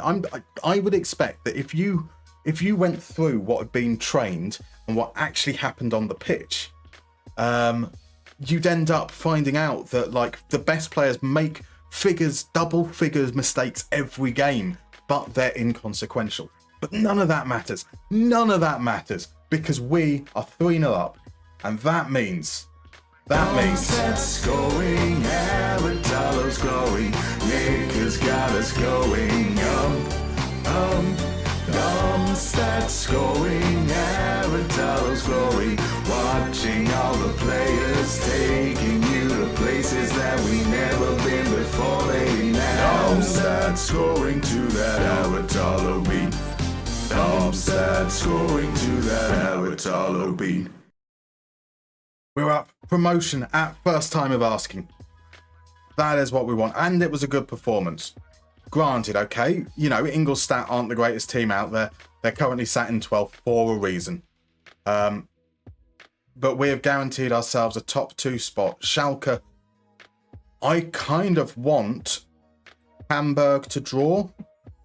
I want Schalke to not have anything to play for in their last game. And we've got a massive €2.5 million to spend next season. There's people surprised. Somebody wants to sign Vata. That's all good. Right, so it's now between It's not the statistics! It's not the statistics! You tell me! How do you measure somebody that could balance a balloon in a wind tunnel on a needle? Oh my word, Johnny Trotter. 20 gift subscriptions. I need to find a way to play the noises again and again and again and again. That is gift subscriptions to Atungado, J Barrows 11, Tiger Tail 001, Stager 07, Neutral Normie, L Norby, HTFC James 02, Sorry Smithy, Zyroof V1, Woof 68, a little bit broken, Droll Blooder, the Lalochesian, Rich Son, the Medical Car, Whitey the Kitman, Joy Sticky, Uncle Zoggy, and AX46, and Zerichel. Absolutely sensational, Johnny. What an incredible... What are you doing, man? I mean, thank you. That is incredible. But yeah, Hank said it. What indeed? Legend. Bloody hell, thank you. Exactly. Bill saying legend as well. 100%. It's not the statistics! Right. It's not the statistics! You tell me! How do you measure somebody that could balance a balloon in a wind tunnel on a needle? And, Rich Son as well, you gentlemen. That's with a gift sub to Chronix 017. What a gentleman you are as well. And Bill, you are right. Debating seems to have brought good luck. We need this more often. I'm going to request that everyone slags off referees before we play games. So Johnny, you got a good bonus in work today. So sharing the love. Also promotion. Well, congratulations on the good bonus. And thank you very much for your generosity. El Norby's drink tastes like promotion. It does. It does indeed. Rich, when he receives, he gives back. What a gentleman. Crudmo likes a masturbate. I don't think that's relevant at all. But yeah, well done, Johnny. Fabulous news. Fabulous news. That's what you need at the beginning of the year. It's not the statistics! You tell me! How do you measure somebody that could balance a balloon in a wind tunnel on a needle? And FMGNG's feeling the love as well. That's a gift subscription to Googa C. What a star. What a star. The Lalochesian.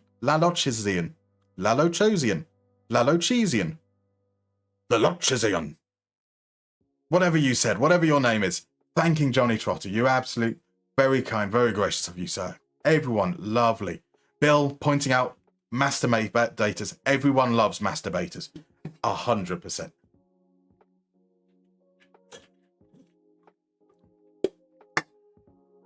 So, yeah, once we get that result through for Hamburg, if Hamburg draw or win, doesn't really matter too much in that respect. That means that Schalke can't finish above them on the table.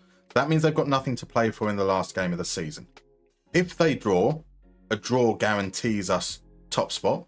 If Hamburg lose, we will have a goal difference, a positive goal difference of at least 9 going into the final game. So Crodmo asks, how should Musterman say your name, the Lallochesian? Johnny Trott is suggesting it should be Lallochesian. That does make most sense, to be fair. I'd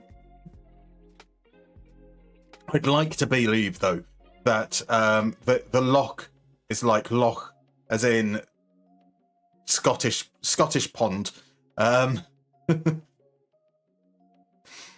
because that's yes, Lallochesian, however he likes.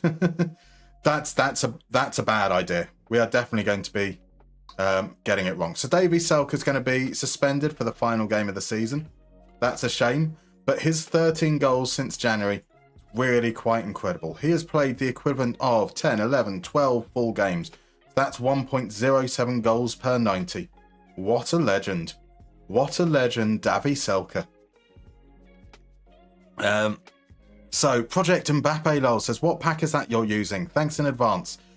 So this is, in terms of the skin, this is not something that's publicly available. I was playing around with some ideas after I saw a screenshot on Twitter. It is not a fully fleshed out skin. We currently have, I've currently changed the profiles for the players and the staff. Otherwise, it's the Musterman iconic skin that you see noted there, and there will be some differences. Patreons do get access. I did upload this to Patreons last night after the stream, but don't sign up to Patreon for it. It only works at 1600 by 900, and as I said, it's nowhere near a complete thing. So Zoatril says, fourth choice Goat did well. He did indeed. Just imagine what could have been if we got our first choice, though. Time for Phil McCracken. Possibly. Hydrate, says Bill. Thank you. Actually, that was useless. That's empty. But I do have a lovely thing down here. Pop it on mute. There we go. Now I can hydrate.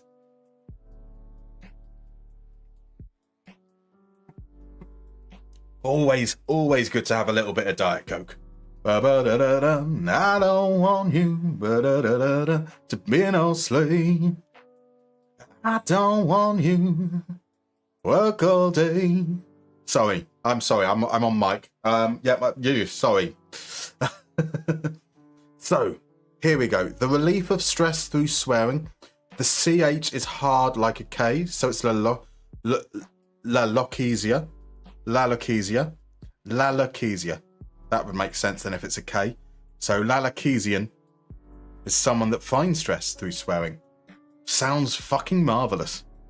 Very, very cool word indeed. It's fucking beautiful, in fact, says Johnny Trotter. Yeah.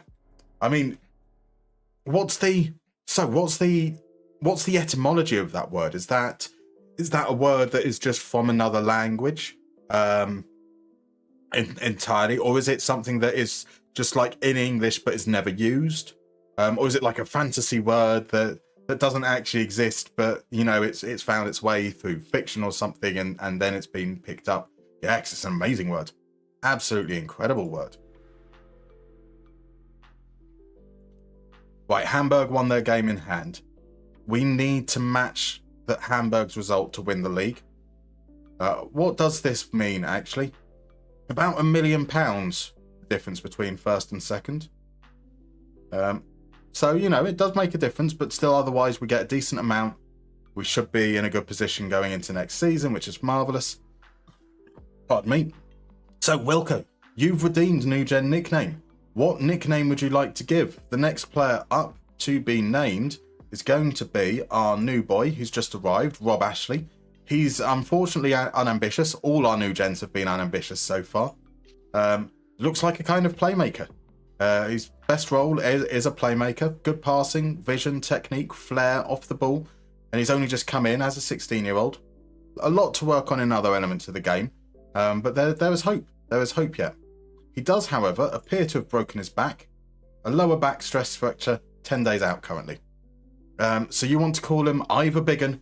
Ivan Biggin will play alongside Phil McCracken and bend over. Ivor Biggin. Beautiful. Then if we go back, it's renamed. Marvellous. It may be a couple of years before Ivor Biggin grows into his role, but something certainly to keep an eye on. Right, Night of Knee says it was a good commercial. There we go. That's what matters most. We need a little bit of Diet Coke in our lives.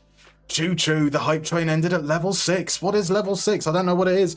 I've earned a hype chest. Open to see your reward. Cheers to the moat and I can share it. There we go. It's right, it's what you've done. Choo choo. Choo choo as well. There we go. Love it. So it's from Greek. I heard Stephen Fry refer to it. It's good enough for you. That does sound like a good enough reason. Comes from ancient Greek, lalo to babble, and kezo, defecation. Talk shit. Marvellous. Marvellous. Right, we do have an ad coming up in a couple of moments. It's about 2 minutes away, so that kind of makes sense. We'll head to the break. I'll take a vape. I will go to the toilet. Then we come back for the last game of the season away against Schalke to potentially win the league. We could actually, I mean, at one point, Hamburg was so far away. It does seem amazing that we're in that position now. It's going to be a huge, huge ask for us to win away from home against the team in third, but maybe they'll be deflated. That's what we're going to have to hope for. Goal says Night of Knee. Oh, right, sorry, no. He first says Ivor Biggin to Phil McCracken, bend over. Goal! Exactly. I thought you were suggesting there'd been a goal in the Chelsea game. Druism says, by the way, I used the modern skin on 1900 by 1080 and it was fine. Only problem on both resolutions is the squad view screen. Indeed. So, as essentially this has to be, the way this is designed, it has to be pixel perfect, which means that I can't make it adaptable at different resolutions, so that ends up being a bit weird. You're gonna have oddities here and there. So like this section up here is a fixed size, so everything that comes underneath will be absolutely fine. It's just this is going to be really, really sparse. There's going to be like just that information in probably the space of the whole screen that you see here. It's just not planned for anything higher than 1600 by 900. Cromwell says we're going to win the league. We hope so. We hope so. He's not here though. He's not here. And thank you very much for the follow, Lalakesian. Very, very much appreciated, my dude. Zaniolo wins MVP for Saudi Arabia. That's I mean, actually, Zaniolo in Saudi Arabia feels like the kind of move I could believe would happen in real life. Tiger Tails thanking Johnny Trotter for the gift sub. You most definitely should. What a gentleman Johnny Trotter is. I mean, when I say that, I mean that more in a Johnny Trotter is amazing, not a you should feel obliged to say thank you kind of way. That didn't come across well. I hope you know what I mean. I'll stop talking now and go on that break, shall I? I will see you guys in about 3 to 4 minutes.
And we're back. So let's head straight into the game. Now, Drew says when you used it, it didn't even show the player profile at all on the left. That is very, very odd. That suggests that there's going to be a zoom issue. Do you have the game zoom at 100% and your Windows zoom at 100%? As long as there is a minimum of 1360 pixels wide, effectively. So if you have a screen at 1920 but everything was at 200%, you'd have an effective screen width of 950, for example. Then as long as there's a minimum of 1360, it should definitely show. There might be some weirdness that happens. You don't need to reset the game for that either, because that's not a property. Oh, it is a sections. No, you shouldn't need to reset the game entirely for it.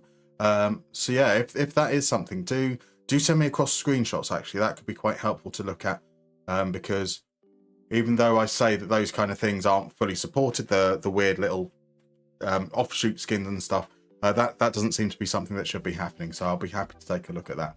Right, into the final game of the season.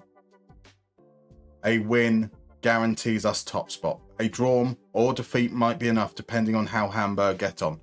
We are not going to look at the scores in the other games. Right, so Mr. Echo asked, did he already secure promotion? We did. We secured it in the very last the game just before now. We are guaranteed to finish in the top 2. We are currently top, joint with Hamburg, but we're ahead on goal difference. Schalke are the team in 3rd. Okay, we're not going to see the scores, I say. Hamburg are currently losing, which is good news for us. Right, Hein. Can he get the crossing? He can. It's low. It's cleared. Only as far as Avia. His header isn't good enough, but Schmidt gets there. Mousehound out to Hein. Hein just about keeps it in play. Feeds Sims. Back out to Hein. Sims is going to link play. Just, can we get the ball forwards? Nice ball over the top. Essa. Oh, Essa. I thought he'd scored. Oh, Essa. Essa, man. Yeah, we're up. We are up, which is marvellous. Rich has just burdened Mad Scientist with a long Discord post about 86, 87 Sunderland context. Lucky guy indeed. All the heroes. So what we are guaranteed is that the 86, 87 Sunderland team is about to be incredible. So Mr. Echo asked, hey, I never talk in comments, but I want to know your opinion. So I began a journeyman save, got the job in Dnipro, the Ukrainian league. I helped them avoid relegation. I survived by 1 point. Then in the second season, I got them European football. And in the third season, you got sacked. That's a shame. That is a shame. Right, Drew said, nah, it's my fault. Didn't realise you had to select a player for it to show. Right, yes, you do. It will. You can, if you select one player, Drew, it will show up. If you control click and select multiple players, you can do that. Oh, you found the quick and easy comparison. Yeah, I love it so much. Basically, it's the training screen. So you know how the training screen can allow you to select multiple players. It's that screen, but that then because you don't have training with international football, it breaks the information for international football, which is why it was never something that I would include as part of the public release. It's one of my favourite things that I've worked on. Schalke have really been on the upper hand after we've had that Essa chance. That shot hits the post. Let's just start with a little bit of firing up. But also, let's go down to balance. Let's see if we can get a little bit more control over the game. Bend over, picks up a yellow card. That seems to be kind of a standard at the moment.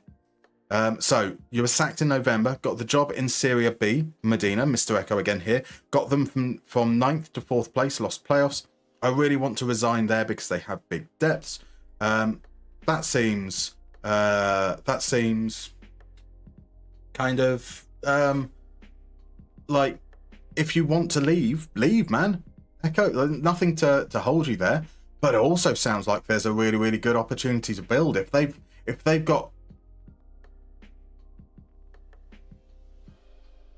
What a goal. That just said, that is absolutely stupendous from Matriciano. And it was. What a goal. Larius crosses it in. The header isn't far enough. The volley. Like, it had gone in before Sauter had a chance to react. What a goal. What a goal. I can't complain about that, can I? So, Mr. Echo was saying, what would you do? What would I do is I think it sounds like a really, really good opportunity, because if they've got lots of holes, lots of things to fix, it means that you've got an opportunity to really put your stamp on the team. They can become your team now, rather than being successful with what you inherited. There's like something really nice narratively. But if you're not feeling it, if Modena just doesn't feel right for you, find another job. It's fine. Right, we need to be better. But that was an incredible, incredible goal. So the quest says, is it uncalled for to ask for a certain sound cue? You can ask for a certain sound cue. Of course you can. Didn't mean to do that. We are... Batter is the man coming off. Hendry on. Rashidi makes his return as well, so we can stop him from being on ease off tackles. Essa up front.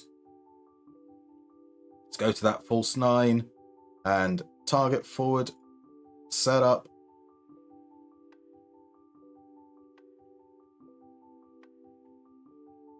And then we're going up to positive now.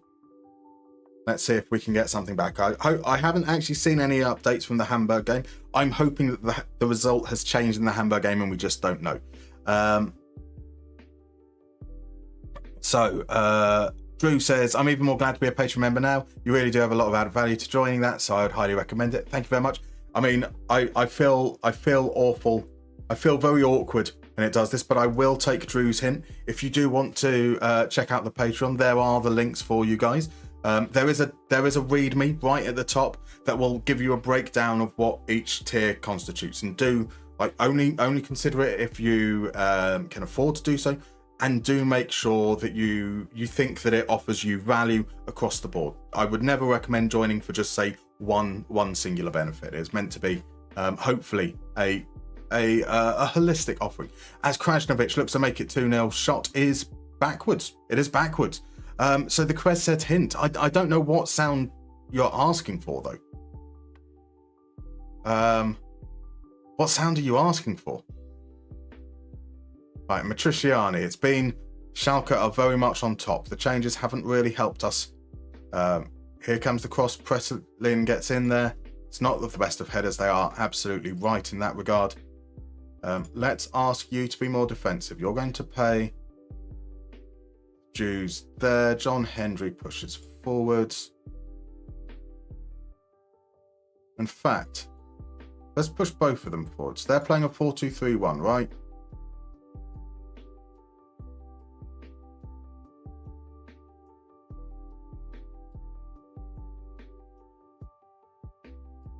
So let's double striker there. You're matched up on the defence midfielders. You're matched up on the attacking midfielder. On the wingers, we've got two guys who are free then, in that regards. You are essentially responsible for the fullbacks. You're responsible for the inside forward winger type players.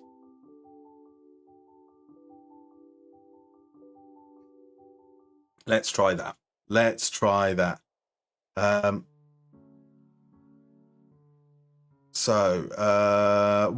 Norby asks, will I continue the Moneyball mini-series? Ellis Sims with the equaliser. That's what we needed. That's what we needed. Stand, scoring like no tomorrow. Dumb, stand, the goals are here. Essa plays the ball through. Sims shot. Oh, that's a horrible deflection. A horrible deflection. It's amazing the keeper even managed to guess the right way. But we are level. That's something to go for. So will the mini Moneyball Clinic series be carrying on? The mini Moneyball Clinic series will not be carrying on at the moment. The views, I'm afraid, just were far too low to really make it worthwhile. It is something I do plan on revisiting once the next Football Manager, if that's Football Manager 26, comes about. It does certainly make more sense for it to be something to do at the beginning of a game cycle.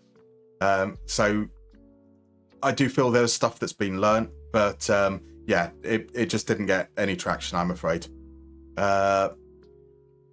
Right, so Mr. Echo, maybe you did before, but can you explain how stars work in the skin? I know it replaces attributes, but how do I read it? So inside the skin, there is a option to see a key. So there's a little eye by the traits that says something like attribute key. Click on that, and that explains it. So big is attributes between 16 and 20. Slightly smaller than that, as here comes a chance. Can Schalke go back ahead? Schalke clears the lines for the time being. Big is an attribute between 11 and 15. The next size down is between 6 and 10, and the very smallest is an attribute between 1 and 5. So you still have attributes, they're just slightly less granularity to them. Matriciana, there we go. Back ahead. Let's encourage the team. Come on, guys. We know we've already scored once. We know we can do it. So the Bears, I genuinely don't know what sound cue you're asking for. I'm so sorry. I'm genuinely sorry. Just tell me explicitly, because I'm being dumb. I'm often being dumb. Let's be fair.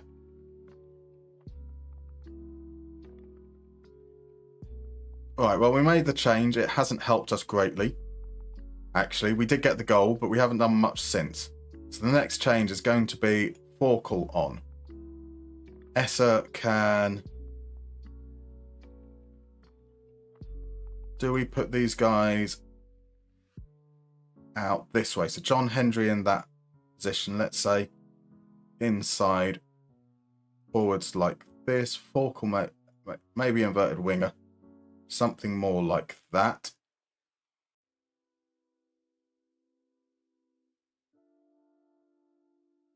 I mean, I know that we have basically abandoned the midfield there. Paredes with the corner. Blank. Is that Hendry Blank? He's a good player. Rashidi now with a throw-in to Mousehand. Back to Rashidi. Rashidi sends it in. Forkel can't get there. Hein, though, can. Hein's shot is not powerful enough.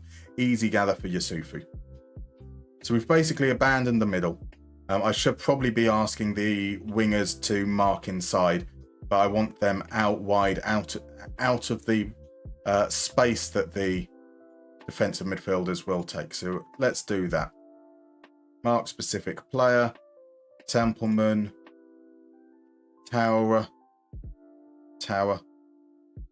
opposition. Let's trigger the press on these guys. Let's get into the habit of marking players. Maybe a little bit too little, too late. Probably should have done that a while ago. Show you inside. Angry Ginger Gamer. Yo, any FM codes? Welcome in, my dude. Lovely to see you. What do you mean by any FM codes? Do you mean discount codes for FM24? I don't have any, I'm afraid. I do for FM25, but that doesn't exist now, so that's a little bit redundant, sadly.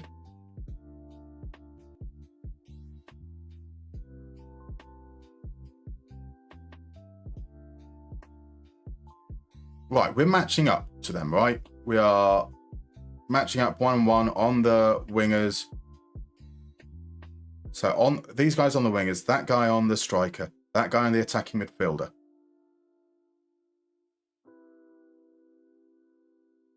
This guy is going to be in between the two defense midfielders. We are crowding that area. So if we've got a, let's do target forward, advanced forward.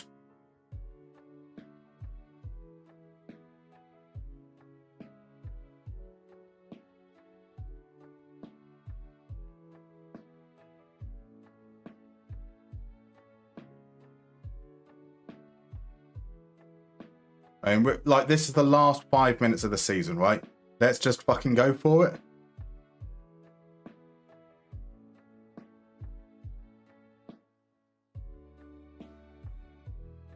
So wing back, defend. You're basically just going to stay deep.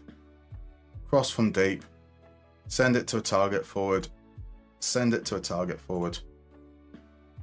We've got two of them. In fact, actually, these guys on attack, both of these target forwards. This guy in the middle like that. Forkel has some height. It's a real shame that Selke is suspended for this game. You can attack from beyond.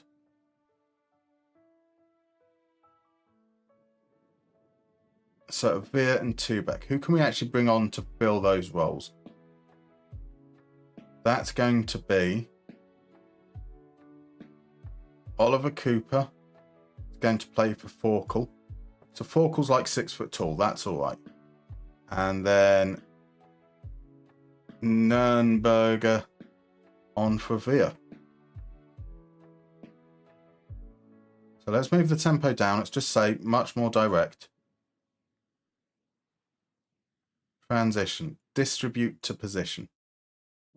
Can you pick more than one? No, you can't. So we want to focus on distributing to Sims more than anything else.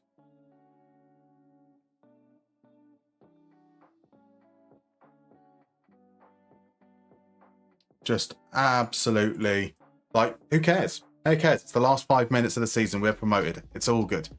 Rex says, what was your reaction to 25 being cancelled? So I'm disappointed. But it, you know, that's it. Like, I really enjoy FM24. Cross to the far post. Essa can't get there. Here, Rashidi gathers it. Rashidi plays. What on earth was that? What was that, Rashidi? Here's a chance for Schalke to come away. Pisano plays it inside. Osman. Easy save for Salter.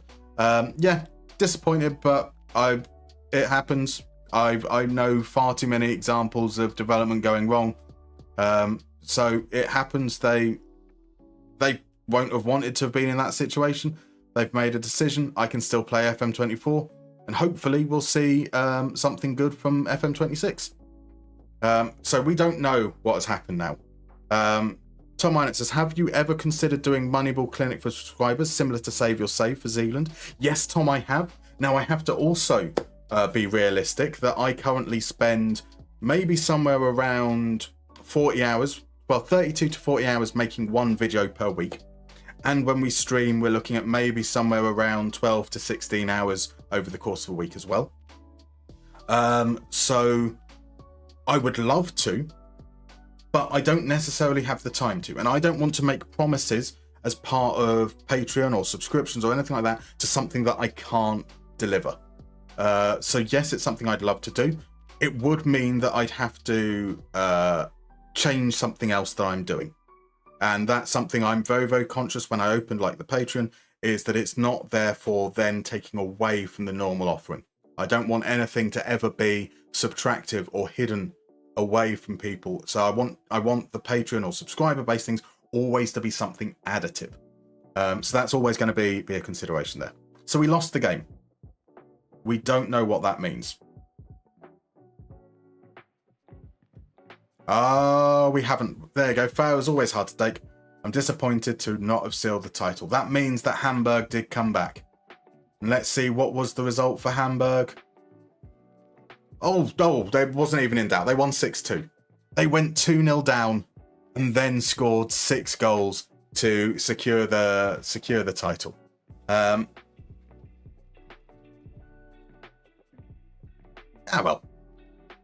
you know, all that tension for nothing. Lovely goal from what a goal to go down 1-0 down to, though. That goal from Matriciano was absolutely incredible. So Quadmo says, if you type your manager name as Mr. Bumfun, you instantly get a 5-star reputation. A well-known cheat code indeed. The quiz, your tactics look like an art piece where people splatter paint on the canvas. Exactly. Mr. Echo, love your reaction about FM25 cancelled, not crying in a 40-minute video. Like, sadly, there's also the element that I don't think there's more really to say. I would struggle to speak on a video for it for longer than 5 minutes because it's just, meh, it's happened. The quest says, wouldn't it be fun to do a pilot one live on stream, save your stats? I mean, that certainly would be a consideration. Obviously, you know, well, I say that was a consideration. Again, if you think that an episode of Moneyball Clinic takes 40 hours, condensing that into a stream, like we were trying to do the mini episodes on stream. We did that at the weekend, and that was like a 3-hour stream, and just for a mini episode where we didn't play any games, we got through less than one team. So there is, like, yes, something definitely considered, would definitely be an interesting idea. Logistically, just might not work. I suppose that's no reason not to try, though. Right, So, Costa Nostra, by the way, thank you very much for the follow. Welcome on in. Unfortunately, your timing is fantastic. We're actually about to finish because that is the end of the season. The end of the season where we have finished second and gained automatic promotion to the Bundesliga. This is our first full season in charge, and we've done what we set out to do. What a weird league. Are we the second top scorers in the league? No, we're the third, fourth. We're the fourth top scorers in the league with 56 goals. That's not many. That's not many goals at all. Mainz is 61, isn't particularly impressive. You expect like at least one team to be around 2 goals a game. I'm surprised by that. Conceded 29, that's good enough for the 4th best defence as well. Reasonably solid. XG table is now no longer exists. Interesting. Oh, because it's got the weird now it's the end of the season thing. So yeah, 2.03 points per game. We had the most shots in the league, but not in terms of second fewest shots against. Eintracht Braunschweig were really good. Lots of possession, lots of good passing. Decent in terms of possession. Don't get involved in tackles. We don't dribble. Kept a reasonable number of clean sheets. Yeah, 4th best defence. I think we can be pretty happy with that. I can definitely be happy with that. So, that is the perfect way to end Valentine's Day. Love is in the air. That should make everyone feel horny. Promotion makes me feel horny, I think is what I'm saying. That's not what I should be saying. Right, let's head on out, okay? But before that, so we're going to say, Rich is saying, thing is, you think that Crobmo might be taking the piss with Mr. Bumfun, but from what I know from humour and people who went to boys' boarding school, nothing would surprise me. That's fair. Kvez says, could I get it? It's not the statistics for subbing before you go. It just doesn't feel the same without it. Okay, so I don't have the audio anymore. The audio is currently in Stream Elements. So it will be activated by Stream Elements, but I haven't been able to download what I uploaded when I originally sent it up. So the only way it can be activated is from a subscription. You'd be amazed. I have this problem where I don't like hoarding stuff. So my PC, when it comes to, like, if I think that I don't need anything because it's now accessible in the form that I need it, it comes off my computer. It gets deleted. I've lost so many graphics that way, which isn't the greatest way to work. So unfortunately, yeah, I can't. I would do it otherwise. But anyway, let's head off. YouTube guys, we're going to leave you guys first. Thank you very much for coming along. We'll be back next Monday, 6 p.m. GMT. Love to see you then. We're actually going to be doing it as a premiere. So next week's video, which is the focus on Martin Anselmi, the new Porto coach, will be on YouTube at 6 p.m. and then we'll be streaming straight after. It's been lovely having you along. Have a